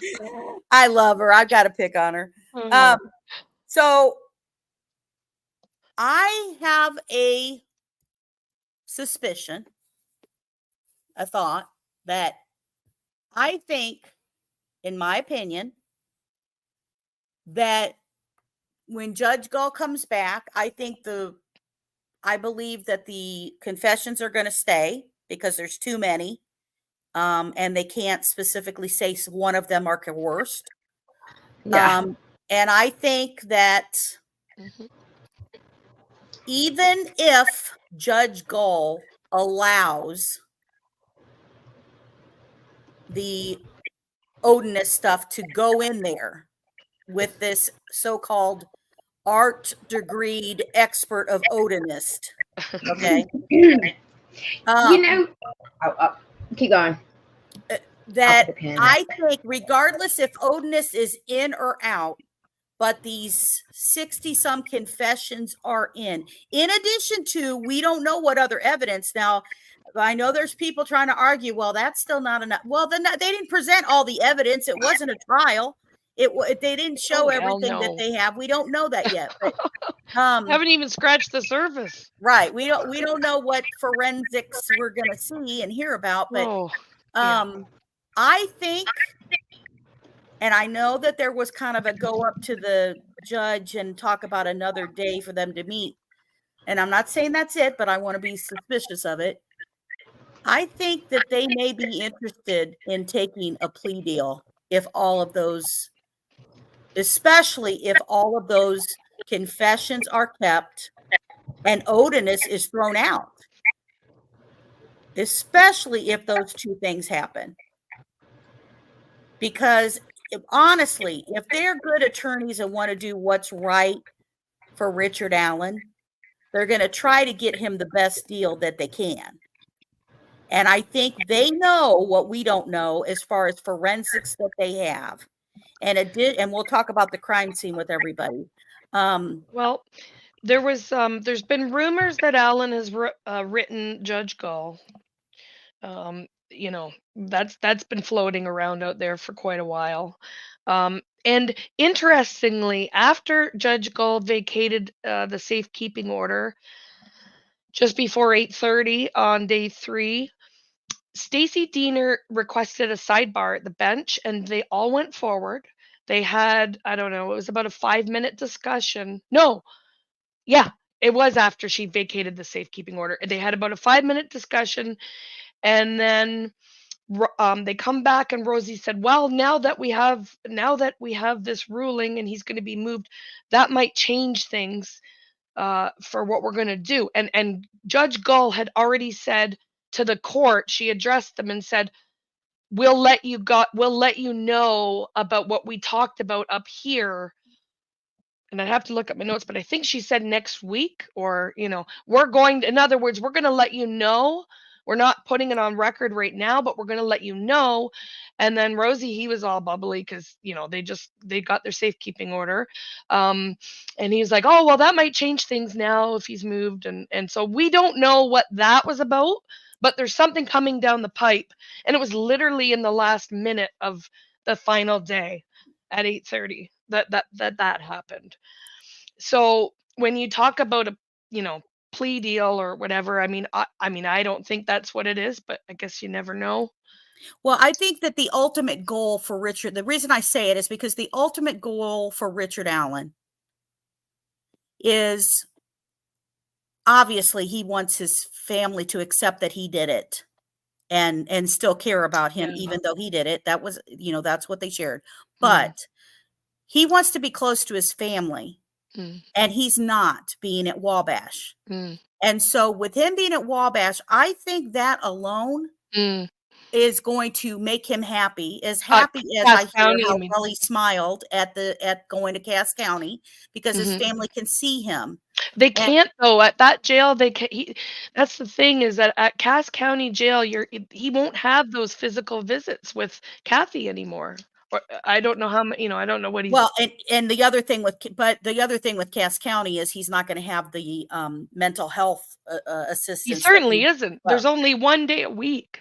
Right. That they have mental health care. But that may be part, I mean, think about that. If right now he's already seen what life is in jail, and Mhm. he's given of, we will put you, or in prison, we will put you in a facility that is close so your family can still see you.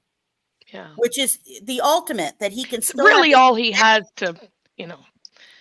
And if you go All ahead he's and gonna do it, get. and that's only because then the defense, what is the defense going to do? If Odinist is thrown out, Yeah. and all the confessions are kept, and they are aware, which we are not, of what the forensics DNA for is, sure. Yeah. then you've got to say what's in the best interest of him. Well, yeah, but What do they they only have need left? They one have juror nothing. for a hung jury.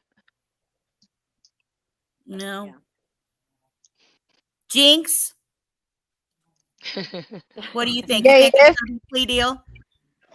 You know, I have been leaning towards it, but I don't know. I mean, I think Is Ruckus still I here? think he's being He's probably already said. He put 100%. Yes, Yeah. JD. I have a comment from your chat I wanted to highlight. It's from quite a while ago now.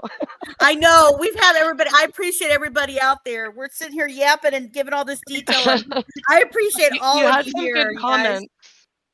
There's tons of them. Go. Well, let me see. Let me get. So Jinx is maybe rescue all the dogs. What are your thoughts? You think they get a plea deal? Well, you kind of touched on it. They're backed into a corner. The fence is out with ideas. They've got nothing in their back pocket. I think a plea would be best for everyone. Everyone. Mm-hmm. I don't know. As much as I want the story to come out, and I hope that it does, a plea is best for everyone. Well, and you know what? That needs to be part of the deal, because I have had too many definitely. families I have worked on cases with here. Valerie Tyndall, you know, all these other cases that we've done where they turn around and give plea deals to people, but yet they literally anymore, they're not even required to tell you exactly what the hell happened. And that needs to be part of the Richard Allen deal. Yeah. It needs to be, you tell us every little piece of involvement, because what do we need to do? How did he find Libby and Abby? How did he find Libby and Abby? Because let me throw out this thing there.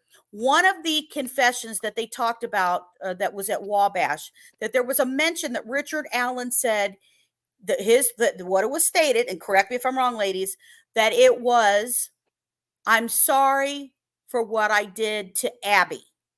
It's not what I did to Libby. Yeah. He didn't say Libby. So let me throw a theory out there. That was said, just by the way, that was said to Ted, who worked for the DOC. That was testified about. And let me say something. I got two theories on that. Two theories. Either my first theory is, okay, his target was Libby, and he didn't mean for Abby to be a part of it, but she showed up with Libby, and that's why that happened. So she wasn't supposed to be a victim.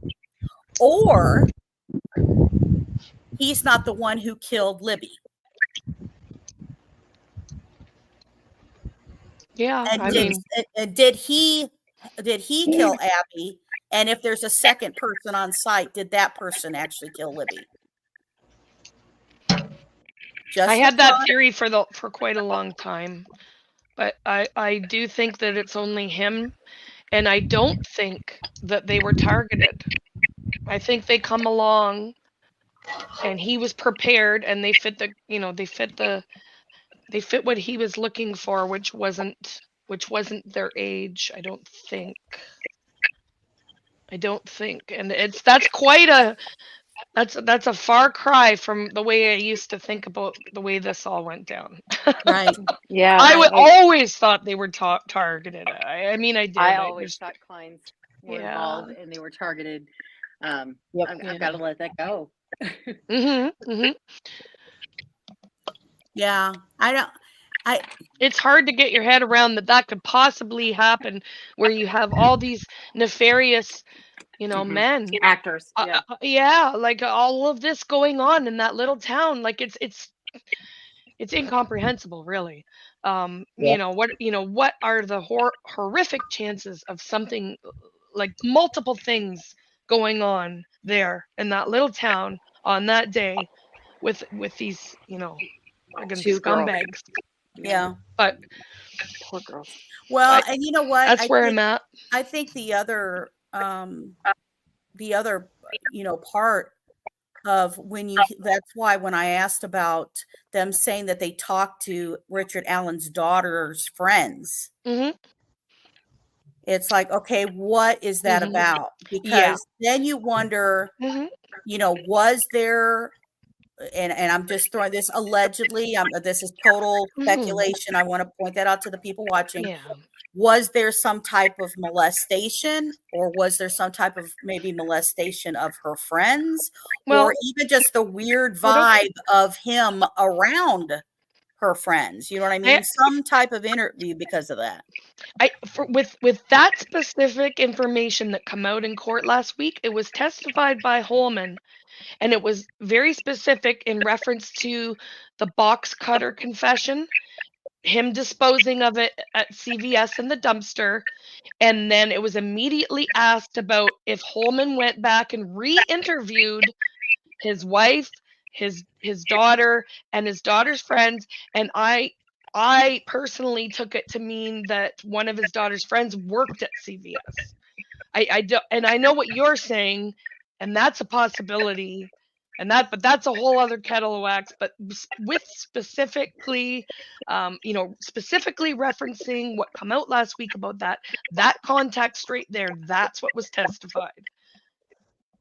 You know what's interesting too, though, I will say this: if he sat here and threw a box knife, and not necessarily that somebody would have thought that was odd on camera, because like CVS and many places like that, because they have to monitor what is thrown out in medical records as well as medications, right? Like what's happening if somebody does something, they have to monitor dumpsters.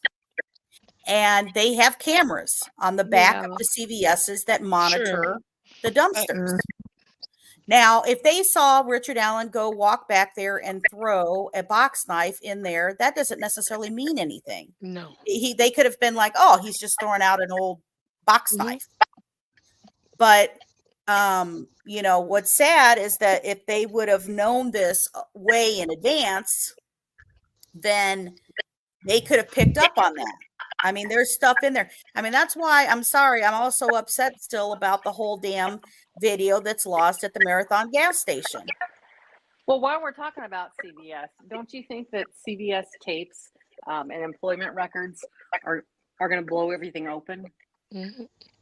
Oh, well, yeah. I think anything between that and the issue, because it would be most recent. I think also anything, even that he worked at Walmart, that if they had some type of peculiar behavior, if that's why they transferred him, if that's why he was lower management in that Walmart store, that it wasn't like they were transferring him because he was a store manager.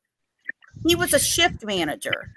There was a woman there was a young woman that attended one of the days anyway last week, and she stated that she was underage at the time in 2017, and she worked with Allen at the CVS, and that he frequently tried to drive her home. Now, she worked the afternoon shift, and they close at 9. I don't know if they closed at 9 back then, but she worked the evening shift, and he frequently tried to give her a ride home. She would ask her parents. They always they said absolutely not, and she said, well, Rick Allen, or however she phrased, he wants to drive me home, and they were always there to get her. They said absolutely not.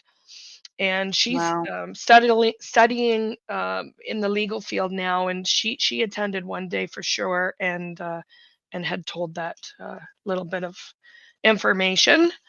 Wow. Which just is it's a small anecdotal thing, in this context. It's like, now with what he's done, it's there's all kinds of stories from women that have worked with him, and they're not gonna, they may never tell them, or if they do, I think it'll be after trial. Yeah. I mean, people, they're scared, or they see what happens online. They don't want to speak, but they're definitely out there. So let's talk about a little bit of revelations that happened about the crime scene. And we have one thing that they talked about, obviously, was about the phone and the movement of the phone. And when that the phone at 2:13 p.m., where they extracted about Libby starting to record on the phone, and then the phone has movement of walking until 2:32 p.m. And then after that point, the phone no longer moves. And then they also talked about, I believe that was the Apple Health data that provided that, was it? I'm just looking for. Right. Rescue, do you have that information handy? Yeah, it was a default app in her phone, Apple Health. And which day was that, and who testified about it? Was it let me see if it's in my notes. Cecil or Horan? Kevin Horan, maybe. That's quite possible. I'm looking. Okay. No, Apple Health data. It was one of the first things Cecil talked about. And that he started at 6 o'clock. Oh, he day was called 3. to stand. Day 3. Okay. He First was at sergeant, the end. almost 20 years, currently commander. And I wrote down ICTF, but I wasn't sure if that was the correct acronym. ICTF, Indiana Crimes. Oh, Internet Crimes Against Children. Task Force. Yeah. Yeah. Okay. Yeah. That would have been Cecil. Cecil. Could be the task force. That would have been Chris Cecil. Yeah. Yeah. He found the video, the BG video. So then they also talked about items left at the crime scene. Yes, there was clothing left beside Abby. Major Cicero testified about that. He was the final witness, the blood spatter witness. He testified about items that he had analyzed physically and through reports, all the reports, and I did the video on it there a couple days ago. But yeah, he testified that there was clothing located directly adjacent to Abby and other items. He was general. He didn't get into specifics about the items. Right. And one of the things that which is heartbreaking, and I'm going to say, I don't know anybody who has heard this information that has not been emotionally affected by it. Mm-hmm. But the testimony that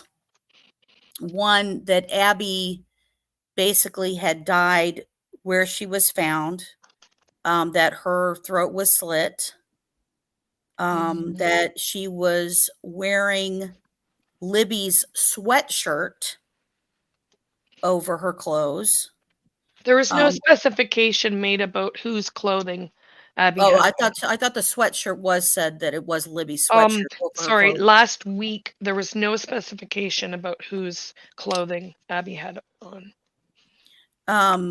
So they said that they identified that, at least by the sweatshirt she was wearing, that it indicated that she was wearing that sweatshirt when she was killed because of the blood that was on that. And that she basically had that happen and fell, and that's where she had passed. But that Libby, however, had been sliced in the neck 3 times, staggering after the first time. I'm sorry. Give me a second. Yeah. Yeah, it was it was god awful in that courtroom. I'll tell you that. It was just, it was, and ever since, really. Like, I mean, it's been I know, I thought I could get through it after hearing it and all that stuff, but so that she staggered, and that she was mobile, sat down. And that after there was testimony to where there was different blood pooling, and that they knew that she had basically had sat down, and then and also indicated about the tree, the famous tree that supposedly had this Odinist F on it. They believe because after Libby first had the injury done to her, and they testified, and we talked about this before, that if something like that would happen to you, that you would grab your neck. We've literally had that conversation, not knowing that there was multiple times that was done to her, and that she would have grabbed her neck to try to hold it, and that she touched the tree, and they said, by the way, the mark was that it would be her hand, and her pinky kind of sticking out, and they described it more as like an upside down L look, but it would have been from transfer of her touching the tree. Yes, the energy force. Yep. And that she was then slid up to the position where she was found afterwards. And we remember that we would hear stuff about that before, that they wondered if, at the time, like at the very beginning of this case, whether she was possibly still alive and had moved or whatever. But it was, because she was dragged and moved up closer to where Abby was found. And I'm just going to say, my heart broke for the families. Yeah, it was awful. It was awful. Susan Hendricks had told me that, she was seated next to Becky, and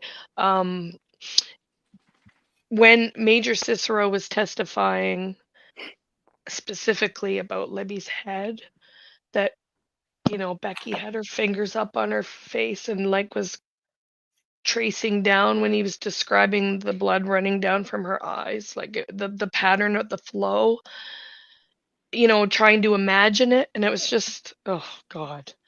I didn't even look. The only time I looked over there was because Sarah was Sarah was hunched over. She was very, very upset.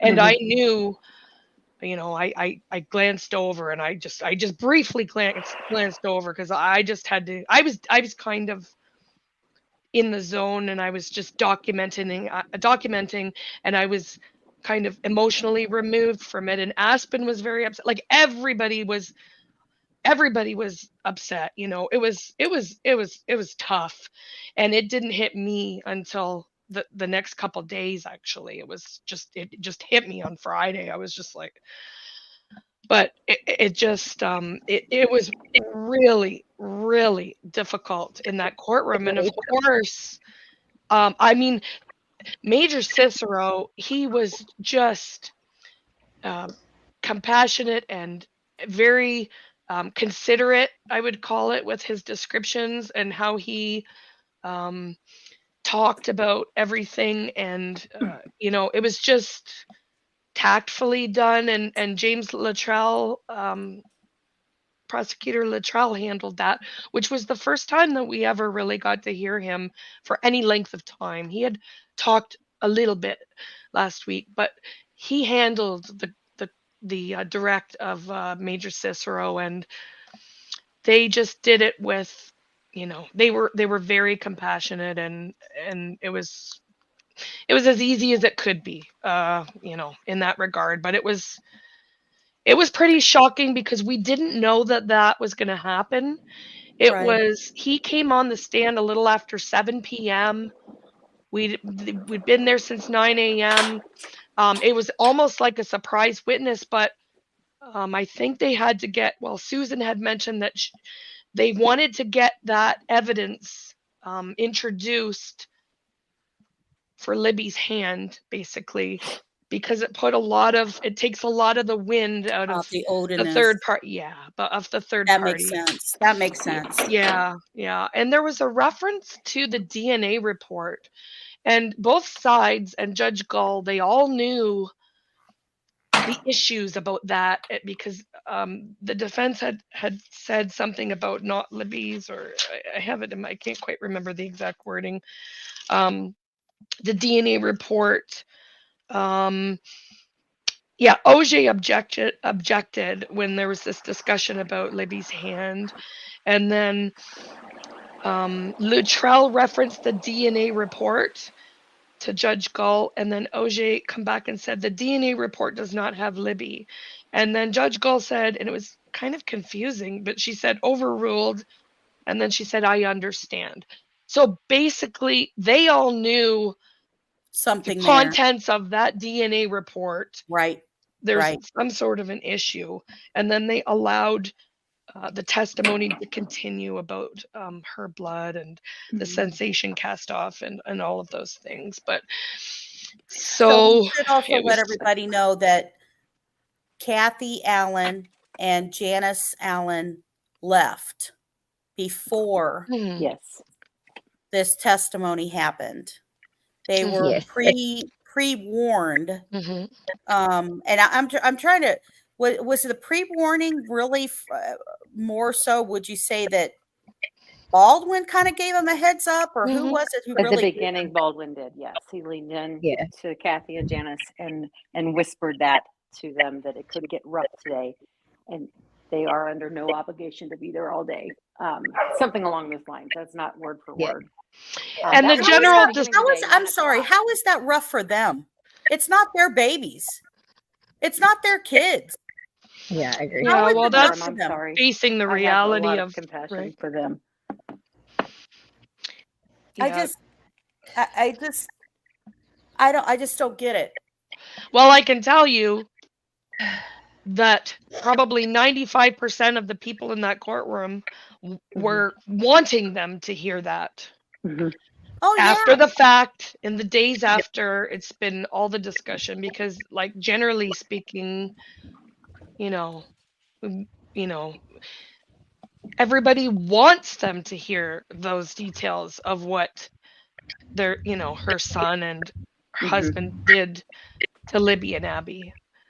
Right. And it's been absolutely horrifying for the number of times that Alan turned around and was staring the families down, not to mention the other people in the courtroom. I mean, but for the families, and as Susan reported on, like Tara specifically said that he does that. He does that. Like, it's not, but it was Susan's first time seeing him and being there for that, and she had no idea.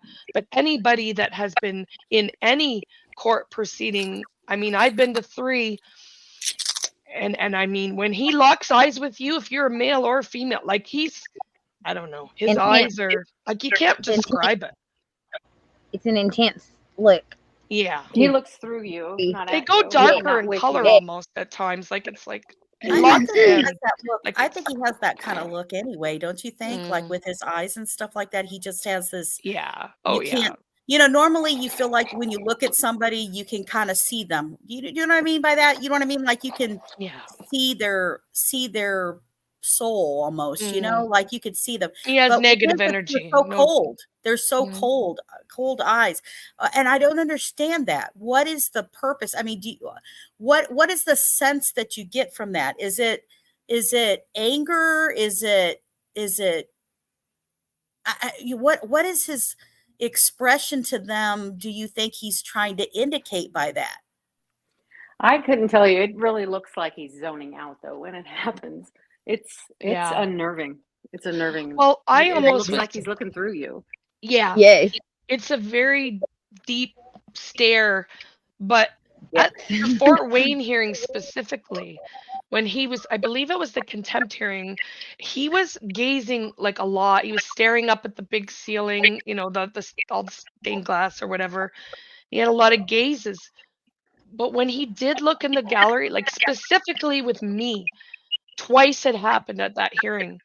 He was all like not focused, looking around, and then when he met my eyes, he was locked in. And it was just creepy for that alone. Like it was very, very creepy. You know, I wonder is he trying to see if you're gonna if the whoever he's looking at gonna look away first, and that he's got you know the look goes against you, right? It's not it affected you more than it affected him, kind of thing. So while they were going through this very graphic and upsetting description of the crime scene and the way the girls had passed away, what was Richard Allen's behavior at the time? So his wife and mom are gone. What is he doing? Shaking his head. Yep. Like he didn't agree with the evidence. It was really strange because it's almost like, well, I was there. That's not how it happened. Really? Yeah. He did lean over. He bent way over because Aspen and I were trying to see. And he looked like he was laying on the table at one point, right at the end, after this testimony. But he wasn't sleeping, but he was bent over very low on the table, which he hadn't been. So I don't know, you know, he didn't have his supper, right, on time or whatever. It's impossible to determine. But certainly, as Rescue and Jinx have both said, and I think almost everybody in the courtroom, he saw him and his behaviors, and those behaviors that he exhibited last week were very different than the other hearings in Fort Wayne that I attended.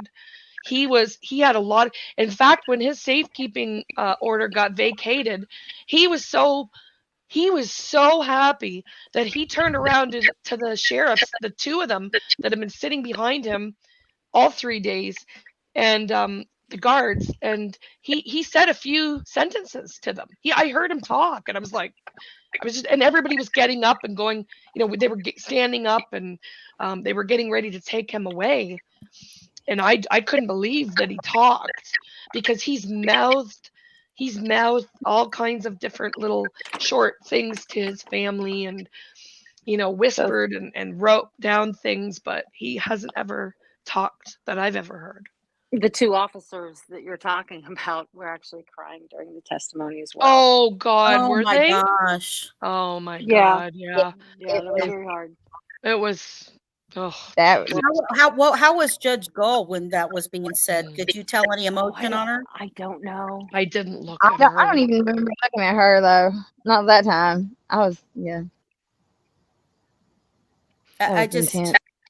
I mean, for the families to have to go through that, if Kathy Allen and Janice Allen believe that Richard Allen is innocent and that he's just being forced to do that, then why would they have to leave during the testimony of that? Well, if they don't, somebody put it out there that they had an issue with her dog that was very sick or dying or something like that. But do you mean the dog she was watching for their daughter?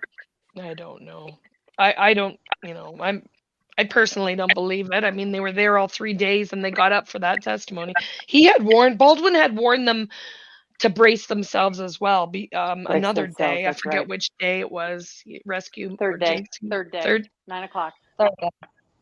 It was a different day than the third day because I wasn't there in the Oh, I maybe wasn't it there in happened the again. morning. There Okay. was another day that he asked. Oh, it was the day of Dr. Walla. That's what it was. It was the Yeah. second Okay. day. Yeah, and I Yeah. just want to say Ruckus has a comment that I wanted to highlight.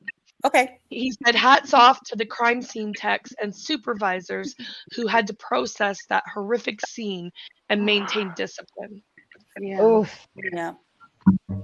Well, Damn. I mean, the good news about that is that we had the FBI involved right away, honestly. Thank God.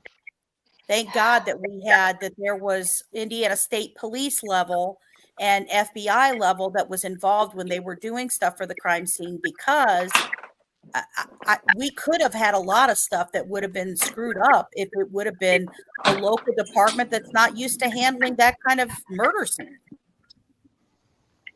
Yeah. You know? Yeah. So let's talk about, can you guys tell me more about, let's talk more about the candle and the hammer that was brought up. Well, first of all, it wasn't left at the crime scene. You want to talk about a Facebook post? I wasn't there. Is that all it Yeah, was? Brad Holder's Facebook little table he had set up at the tree and whatever. Rescue. I wasn't there that morning. Did you get that testimony? I didn't write that down. I've seen the pic. I mean, I have the picture. It was Yeah, not at the crime scene. It was I a remember it Facebook was social post media as well. of Kinda whatever dismissed for out. Holder. So was there anything else revealed in the crime scene other than these obvious details that we just talked about that we didn't know? So we learned more about the phone. We learned more about what happened, injuries to both the girls, Yes. the tree.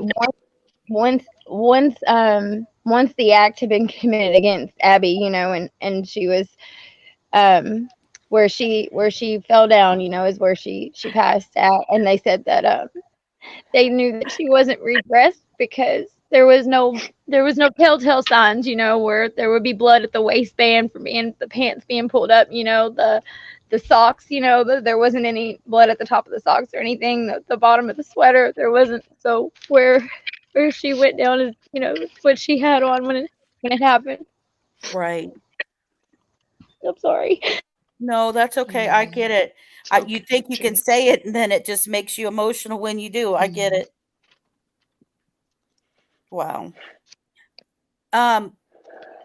So I guess let me go backwards for just a second, because I don't want to skip over this piece. But okay. The lady who testified as a psychologist, ironically, came as a defense witness, is who they called her. And they called her as a defense witness because they wanted to say how poorly he was taking everything in jail, and being isolated, and being that his mattress is on the floor, although this is all because he was on suicide watch. And at the same time, she's the one who's talking about that. She's literally telling him to stop confessing, right? She's saying to him, absolutely, you need to stop doing this. Yeah. But yet she testifies to what she heard him say and all that stuff. So on one side, the defense is kind of bringing her up because they wanted her to say how terrible this is, and that he's had, you know, depression issues since he was, you know, younger. And he was, that's the other thing. He was put in, we knew about something about that happening, but in 2019, he was basically in for mental health for a whole week during that time frame. And so they kind of have her as she's supposed to be their kind of witness, but then yet she's kind of treated a little bit unfriendly when she brings up about that she knows of the confessions. Yeah, she, like I said, Dr. Walla, 4 hours. There is a lot to go over with her. Wouldn't even want to attempt to do that right now. But I'll tell you this, the whole social media aspect for her, that didn't really come out like I expected it to, because Dr. Walla testified that she was taking the defense supporters and what they were saying, positive comments about Alan, and she was telling Alan that to give him some support when she was treating him. And I don't think that that's what the defense thought. I mean, they would know because they had done the depo, but I mean, it was kind of being spun out there like it was, she was doing things for the state, so to speak. But when she testified, it was very obvious that she had a close bond with Alan, very close bond. And it was, how would you describe her testimony? How would you describe her, Rescue? Am I muted? I have a lot to say, but agree. you Okay. guys go ahead. One of my biggest takeaways from her mannerisms, Mm. think of Elmo when he kind of shrugs and goes, ah? Yeah. She did that a Mhm. lot. Yeah. And it was super annoying. She did that a lot though. And He was she would try to blow some things off, some questions off. She didn't want to answer some things. A lot of things made her and she smiled a uncomfortable. lot and made a She lot did. of It eye was- contact with that. Like she She did. She was very endearing. She'd look around the room. she loved being up there. Like she was up there 4 hours and she didn't bat an eyelash. She had the You're same right. smile You're right. at the She end seemed- of 4 hours that she did at the beginning. It was just like she was just happy to be there, and Yeah, she comfortably wasn't uncomfortable. concerned. She admitted she had made some mistakes, and Yes. ethically probably, and she said she'd have to go back and review some of the guidelines. And Rosie had the damn the whole ethical guideline book up there and was quoting different sections, and she's like, yeah, you're probably right. He says, so you admit you do it differently in the future? Well, yeah, no. I would. Like, would you go on social media? Well, no. And she also admitted that she had looked up Kegan Klein in the system Yeah. before Yeah. Alan was arrested, and that she had accessed his records within the system. And that was Now, all I out will of say curiosity. that is interesting that she would do that, but they also claim because she was into true crime, right? Mm-hmm. She Yeah. admitted this she's case. into true crime. Yes. And and she Yeah. knew about the stuff and looked, but Mm-hmm. does that She necessarily followed the case before she met with Alan, Yeah. not because of him. Well, but and I'm asking this as a real true question, not necessarily a statement, but just because if you're a medical professional, psychologist, Mm-hmm. and you happen to know something about a case that people are coming to jail for, Yeah. you may have seen it on the news, and obviously this is more in depth of it, but that doesn't mean that she has to exclude herself from treating that prisoner. You know what I mean? She's supposed That's to what go we've learned. You know what I mean? You don't have to exclude yourself from doing that from the prisoner because you are a medical professional. That's like saying if a doctor comes to and you're shot, right? Let's say you're shot and you go, maybe this is a bad analogy. I don't know. You tell me after I'm done. So you're shot and you go to the hospital and they have to do the operation and stuff on it. Just because that surgeon knows about your case and looked it up doesn't mean the surgeon shouldn't treat you. Right. Yeah. They're still a medical That's professional. a good analogy. Yes, and she said that on the stand several times. There was her personal, and that her personal didn't affect how she professionally treated him. And I think you can probably argue, some things, but I mean, she was taking positive feedback when he was crying, essentially crying the blues to her, asking her if he should kill himself. Like, should I kill myself? Right. I've killed my family. I've killed my best friends. Should I kill myself? And then he said, I won't kill myself. I'm too much of a coward. Yeah. Which is exactly what Carter told us at the New Direction presser. I mean, and did we go over that one quote? I think we did, about what she said about Kathy. One of your chat members had talked about Kathy having, all the control, and it was about power for Alan. Did you read that one? Because it was a very good. No. Okay. All we talked about was his fear about them not loving him if he confessed and not accepting him that if he told Yeah. them the truth. Serenity Snays at 612, she said, Kathy Allen knew he did this as soon as she saw the Bridge Guy video, in my opinion. Seems like she has all the power in the relationship. This was about power to Richard Allen. Well, I think if you profile him, you realize like what stuff was building up for him, period. Because you had, like prior to this, we know in 2016, leading before 2017, he's got his brother-in-law who he was close to, Kathy Allen's brother, dies, right? He's a motorcyclist. He's very heavy into church with his mother. He lives with Kathy Allen's mother. All of a sudden there's a motorcycle accident. He ends up dying from that. He takes that tremendously. Of course, so does Kathy Allen. You've got all that going on. Then all of a sudden his daughter, who's at college, announces she's going to get married. She's engaged. That November they go. And very much prior to this, he's had very, I don't know if I'm not going to use the right word, so maybe you can help me. Demeaning is not the word I'm looking for, but kind of just low performing jobs that he's had, right? He's just, he always had that. Yeah. Right out of high school, like he always had. Yeah. So he gets to a crew leader at Walmart. Remember, he hadn't even got his thing to be a tech until 2017. He didn't even get that till 2017. So all he was doing was ringing up and working inside that CVS, and he kept having to move around and stuff jobs. So he's got these jobs. He's got trouble with alcohol. He's got all of this type of thing, and I think he just emasculated. And I won't even get to his height, right? I'm gonna just say something about that. Oh yeah, definitely. You know what I mean? And you talk about all of that, you kind of get suspicious of it and stuff, of these built up things going on of him. And his alleged predilection for abusive type of images. Yep.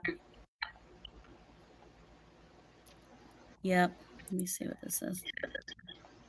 It's very similar to oh, sorry, Shane.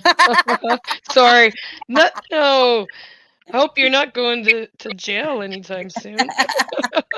Shane, come on now. You're a good guy. That's the only time the height matters. I don't know. Oh my God. Yeah. I mean, and I think that part of the stuff that they wanted them to talk to that Rosie was really trying to get them to say was about how Alan wasn't having privacy, and these people who are yelling to him about that he's a baby killer and he should kill himself and all that kind of stuff. I mean, here's the thing though, if you're going around confessing 61 times, I mean, I've never been to prison, but I've heard a lot of times that if you go to prison and you have killed and or molested a child, I've heard it's not going to be a pleasant place for you to live. No. Well, Dr. Walla testified that Alan had suicidal ideation since he was very young. It was well documented.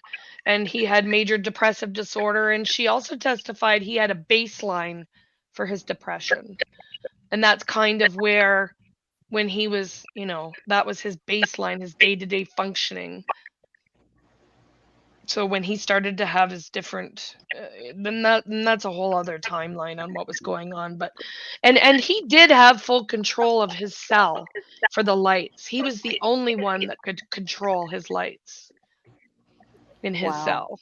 So the whole, but he was sleep deprived because Dr. Martin, I believe it was, that's why he ended up getting the Halidol, I believe. The voluntary ones, and the involuntary one was the specific to the situation. And Dr. Walla did testify that he was taken off of that quite quickly.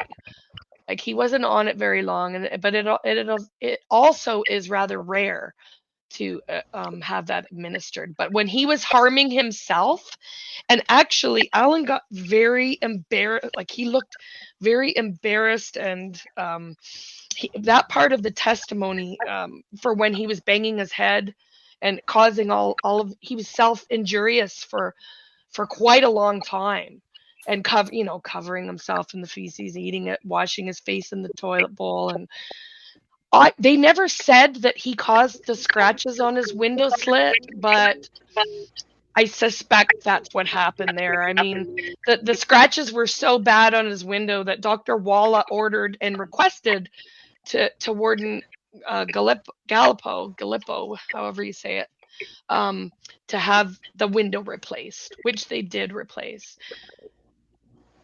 So there was also the mention about him having, obviously, the depression. I talked about some health issues, about his heart problems, anxiety issues, but it was expressed about a dependency disorder from being away from his wife.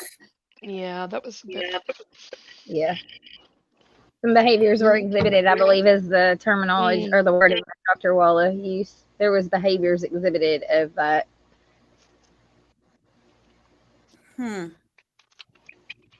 There were indicators, but there was no diagnosis, was there? Yeah, there was, exactly. Thank you. She also testified that he was faking symptoms of psychotic episodes. That was around, what date do I have? Well, that was after March 21st. April 7th, around that time. He was increasingly and purposefully displaying psychotic behavior and faking. There was quite a bit of testimony, and there was a word, feigning. Was it feigning? Like, I mean, I wrote down faking, but I've heard people say feigning. Do you guys have that written down, Rescue or Jinx? What the wording was, or no? I wrote down that word. I thought it was faking. I think I wrote down faking. Yeah, that's what I thought. I think I know what word you're talking about, though. Feigning. I'm trying to think of what the word is. Not maligning, but feigning. Like, she definitely didn't say maligning or whatever. But around the time he received the involuntary injection, Dr. Martin was there. And they removed him from the cell to take to another area, and he was making statements about the crime, and he did not want the medication. But he was I think there was 2 incidents. Do you guys have it written down? Was there 1 or 2 involuntary injections? Because I know it was when he was self-harming. That they do about 10 per year in the entire prison. Yeah, I think I have written down that he got it 1. 1 or 2. Was it 1? I think I got it written down that it was 1.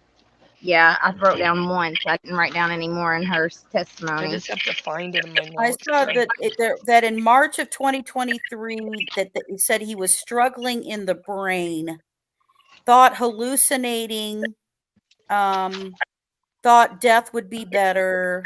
July 2023 thought health was better.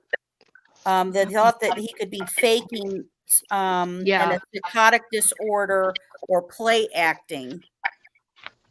On May 10th, when he made the call to Kathy, he said, and I quote, "I want to make things right by being honest." Yeah. I mean, honestly, if his, I mean, it just bothers me because I feel like if they would have heard him out better, which he was obviously trying to do, I feel like they could have had a confession from Richard Allen a long time ago. Yeah. You know, if his family was able to listen They were in denial. to what he's trying to say. Alan was very upset when they were when Dr. Walla was discussing that he was deteriorating. He had no he was refusing to communicate. He wasn't having any sleep. And she said, and I quote, he was literally beating his head against the wall, running and smashing his head. His entire face, his head was completely bruised. He was eating his feces. And that was right before the end of the, literally at 5:37. So right before her test, right before she got up, and they after that, you know, Yeah. it was like it was pretty bad. And Alan was visibly upset and embarrassed, as noted by several of us during that particular testimony. So, generally of the 3 days of the pre-trial and stuff like that, is there something else that stood out to any of you that on those 3 days that we haven't kind of, I mean, obviously we didn't touch everything because we don't have 11 hours to do a show. Yeah, but we got some of it. yeah, absolutely. I think I wanted to try to hit on the key points with everybody and kind of share the thoughts and stuff and what we think is going to end up coming around because of this pretrial after we hear what Judge Gold's decision is. I think we're going to see more pretrial hearings, motions to suppress. I think they're going to absolutely reintroduce the motion that they withdrew for the second interview for Holman on October 26, 2022. I think they, like Rosie withdrew that at 9:03 a.m. on day 2. So they immediately removed that off the table, and I think it's because they knew they weren't going to have enough time to do everything, and they're gonna. I think they're gonna refile that because that was a major motion for them. I was shocked. I was shocked that they did withdraw it. I mean, yeah, we all were. Did absolutely. Now I think though they're also going from the stance that they're trying to say, you know, oh, this second interview, he was really going to pick up his car. They lied to him. Then they interviewed him, and that's why they arrested him. I don't think they arrested him that day. I think the purpose of bringing him there was to arrest him, period. It wasn't to come pick up your car. It wasn't a side note in there. I think by that point, they had some testing back from forensics, and they had something there that confirmed about him being the guy, in my opinion, because it was 12 days later after they took the stuff from his house, after they took the water bottle and did the DNA from it from the home, and after they pulled the stuff the next day on the 14th from the car and had that sent off to the lab. 12 days later, that's when they have him in there. I mean, you know, they've been trying to get so much thrown out, but I'd be interested if they decide to do it, but I was shocked, like you said, that they just decided to give it up. They'll I believe they'll reintroduce it, and I think we'll see some more motions to suppress. Yeah, there's going to be more pretrial hearings. Now they did table the motion for Cecil for the new Celebrate phone extraction that was done on around May 11th of this year, which was actually cited as one of the reasons why the defense wanted to postpone the May hearings, because they had an update in the Celebrate software, and Sergeant Christopher Cecil had he knew that he ran a new dump on Libby's phone, and he only had a precursor report by May, and the defense has requested that by August 13th that they have that full report from him on that new analysis. And that's where the 4:33 a.m. information came from, because there was new information 15, about the these 15 all of a sudden. Well, it was 14 or 14. Okay. Well, it was 15, but there was a big disagreement about the one message or whatever. But anyway, yes, 14, 15 messages that were received during that last surge on her phone, which of course the defense has latched straight onto as if it shows all kinds of other things. And you know, it's new information that gives them something to work with, right? But yeah. So by the middle of August, we should have that, I guess, next week. But we should have that soon, I think. Or, you know, maybe 2 weeks from now when they put forth some sort of filing on that. So if I'm sitting here kind of, again, like we're wrapping up for everybody, the main things that I would say, you know, that I think really came out, I think the amount of confessions that were multiple times are a big thing. I think them stating that his wife won't believe him, and his mother and wife both telling him to be quiet, They not got in his say head. anything. They, you know, they don't want him telling it. And he said he's found God and he wants to basically come clean of it, but that's the other word, that he had to choose between family and God, and that, you know, he's choosing family, which basically they don't want him to stop fighting, that he's innocent. You know, and then we have stuff that he said that were crime scene related. He confessed to a chaplain, he confessed to a psychologist, to other prisoners, to the warden, to, you know, all this kind of stuff. We learned more about that the water search was Kegan Klein related. It was supposed to be Delphi related, that he's trying to say that him and his dad were there, but they don't have something to corroborate that story. That the Odinist thing with the lady was a flop in her saying of, you know, what she thought before she even saw the crime scene photos, about it being ritualistic. And, you know, and then the thrown out of the second thing, which maybe it'll get brought up about the second interview, the second time they have him on the 26th. But again, in my opinion, I think if all these confessions stay and the Odinist is possibly thrown out or even kept in, you know, either way, I'm really curious if they would go ahead and talk a plea deal with him. Also, because he told his wife, if this gets too much for you, let me know and I'll tell them everything I know. Which I just think that alone is an interesting statement. But yeah, and the timing as well. I mean, it was 2 weeks after he was arrested in November of 2022. Yeah. There were a lot of legal arguments made. That's another conversation, but the due process and different 14th, 5th, and 6th amendments and whatnot. There was all kinds of, there was a few cases referenced to back up the legal arguments. And one other thing that I would like to say is that everybody was a lot more, there was a lot of respect shown in the courtroom. It was different. I mean, every time has been different, but different members of the defense were heard congratulating the prosecution on their direct. Nick and Stacy both received compliments from Rosie and Baldwin. Yeah. Yep. And I mean, it was a bad week for the defense. It wasn't good. It wasn't good. You know. Jinx, what are your thoughts? Anything we didn't talk about that was on those trial date that you think we should bring up?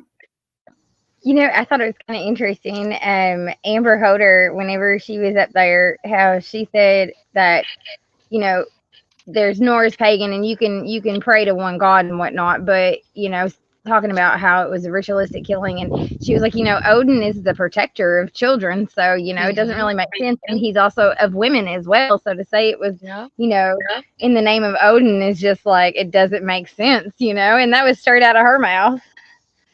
Well, and wasn't one of those questions to the Odinist art degree teacher lady or whatever, wasn't one of the things of that expert witness that's supposed to be for ritualistic, wasn't one of the questions say, well, how many cases have you seen about Odinists who have killed white girls?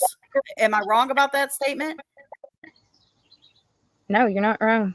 You're absolutely right. And what was I her don't thing? No, none. Yeah, none. Yeah. And she also made a confusing statement about like how the West doesn't really have like a set Odin religion. You know what I'm saying? Like they kind of make it personal and kind of make it their own. You know.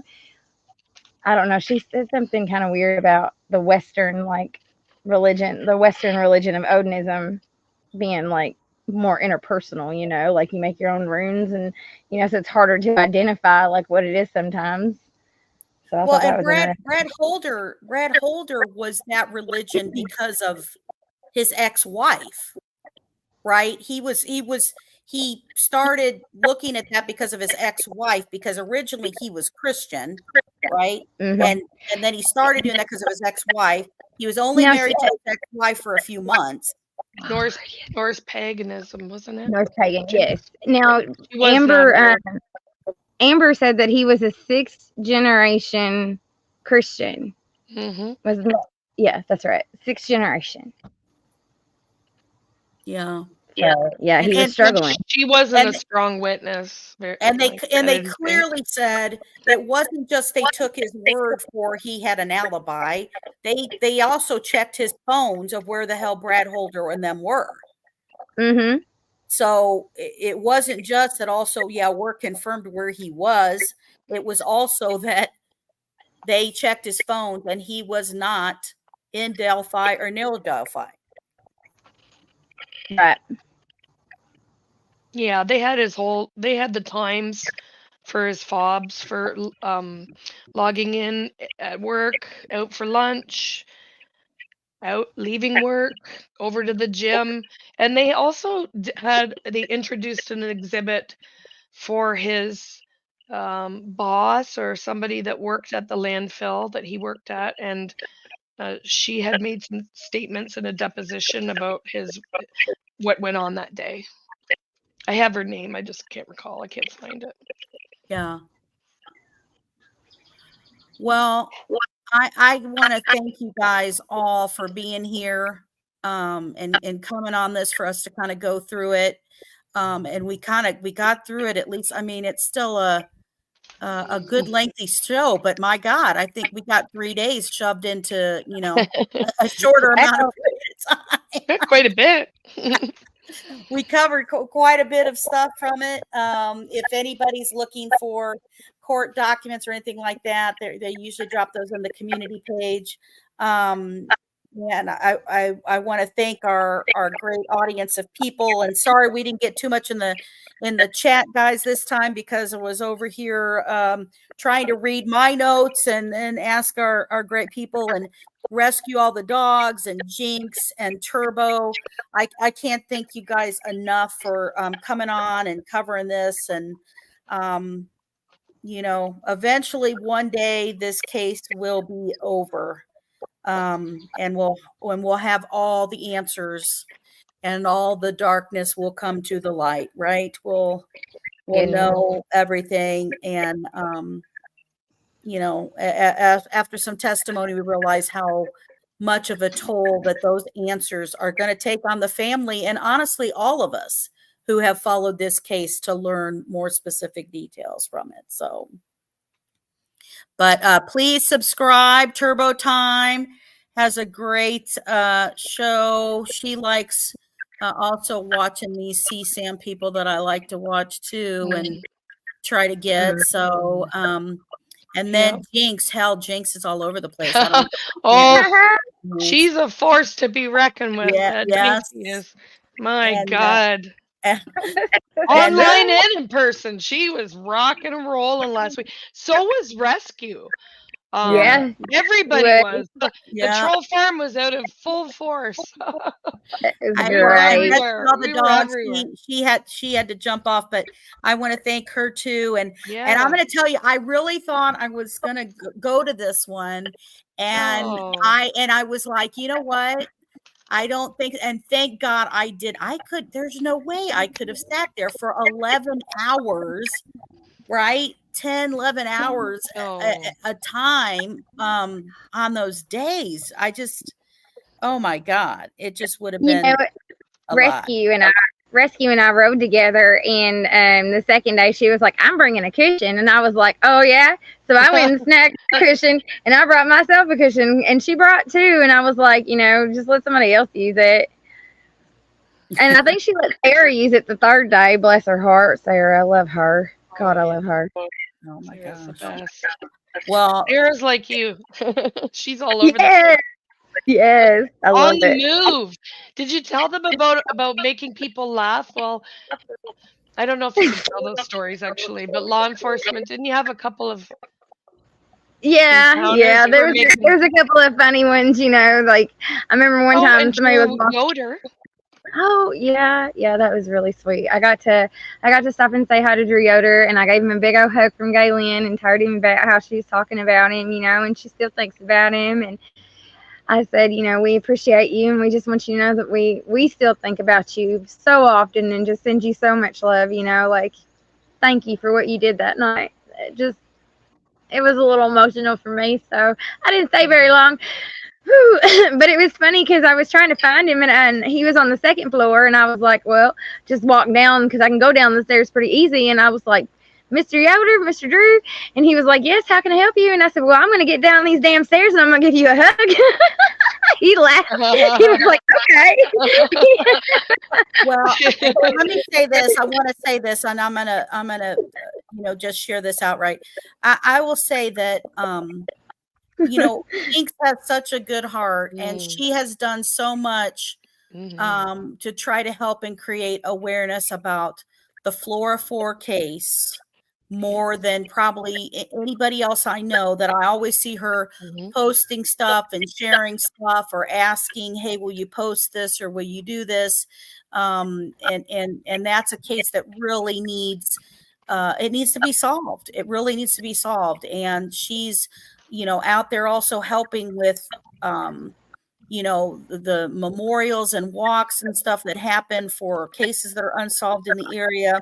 And she's not good for taking all of the or at least taking at least some credit for doing what she does for all of that. But I'm going to call her out on that too. It's the people who show up to the events that make it all happen. Like I just say, hey, this date, show up, and then all these people show up, and it's just amazing that the entire atmosphere, all the people, it keeps growing, and that's amazing. Like this past year when we did the Delphi and the Tipton and the Flora in one weekend, it was crazy, but that was the biggest turnout for the Delphi walk. Like there was I think we counted 55 almost people, I believe, that showed up to attend that one.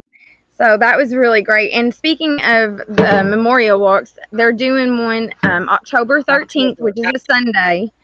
October 13th is a Sunday, and they're doing it, I think, at 1:30, and they're going to do it out at the Delphi Trails, or the trails, and it's going to be a prayer walk, and it's the Sunday before the trial dates and everything start. So. And you know what? Hopefully, plea deals will be offered, and it will be over, and we're walking for the peace of it being done.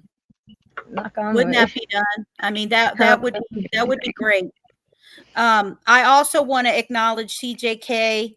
She is in chat. She is one of my mods. Obviously, Jinx and stuff is as well, and that. But I just want to thank her for being in there and helping with the chat. And I definitely want to tell everybody, you know what? There are some very good people in the community, in the true crime community, who work really hard to do stuff. And the ladies and stuff that I talk to and meet with and deal with, like Turbo, like Jinx, like Rescue All the Dogs, like CJK, right? Like all these people.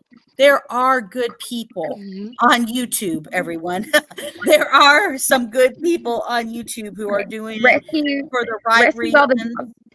Rescue All the Dogs also goes out there and helps me keep up with the girls' plots at Crown Hill Cemetery for the Flora girls.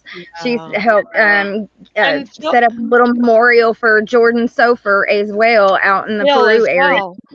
So yeah, it's really awesome. There's a lot of good people who do go out of their way, and they don't get nothing out of it. It's just it's the right thing to do. Yeah.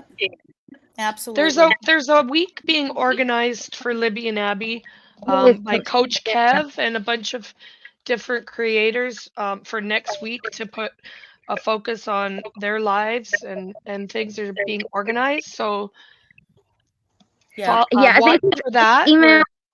His email is Kevlar, KEVLAR, at 148 at hotmail.com, I believe.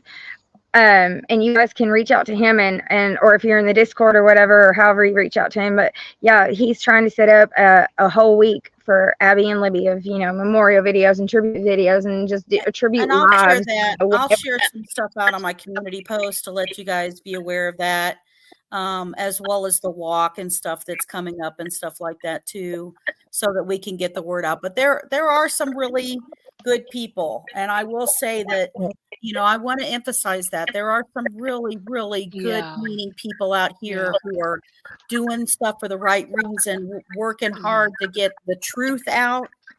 The families and law enforcement really are thankful for the good people that have showed their support, and it's if we do go to trial in October, we're in the final approach now, and certainly Major Cicero's testimony has shown us a glimpse of quite a bit of what's to come, and I think Dr. Kaur's testimony from the autopsies, and it's going to be extremely difficult.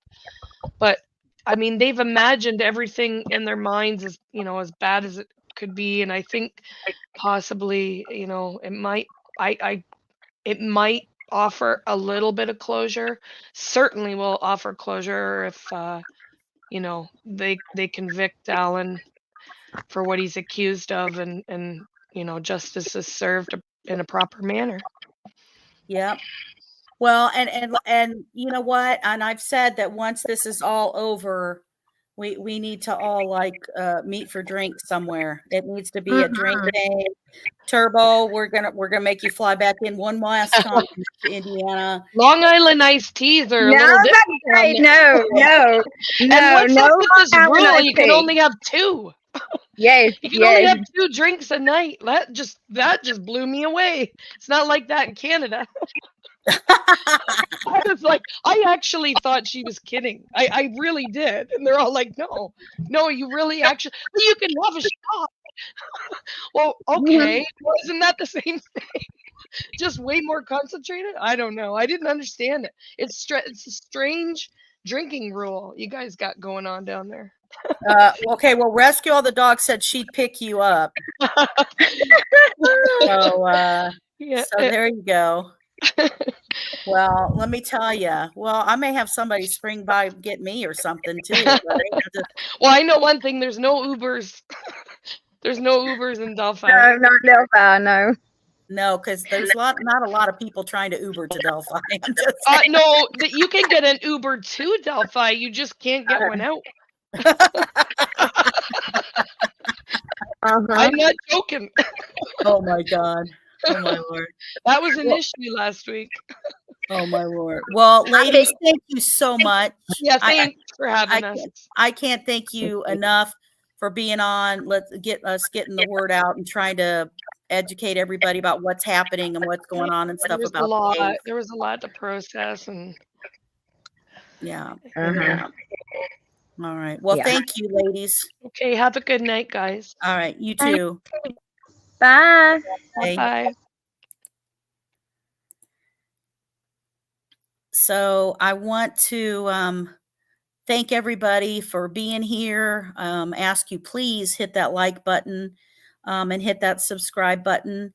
I am a non-monetized channel. I just really get my little thrills and kicks and giggles here from more people subscribing, liking the channel, see what's going on, see what research and stuff that's happening and on cases that we cover. So I appreciate you all being here.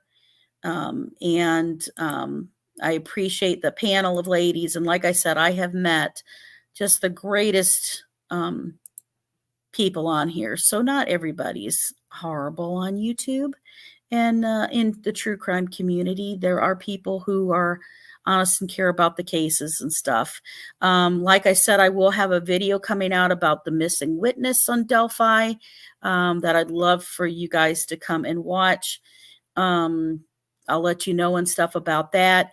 Please watch for community posts of updated documents, court findings, missing people, missing kids, and CSAM predators that I also find that are busted, who I think it's going to be connected to that whole link with Kegan Klein's Dropbox and everything going on, because I think that's going to be a bust, a total operation bust that we're going to find out about. So again, CJK, Turbo Time, Rescue All the Dogs, Jinx, everybody. Love you guys much. And thank you guys for being here and making sure that justice is served daily. Goodbye, guys. See you soon.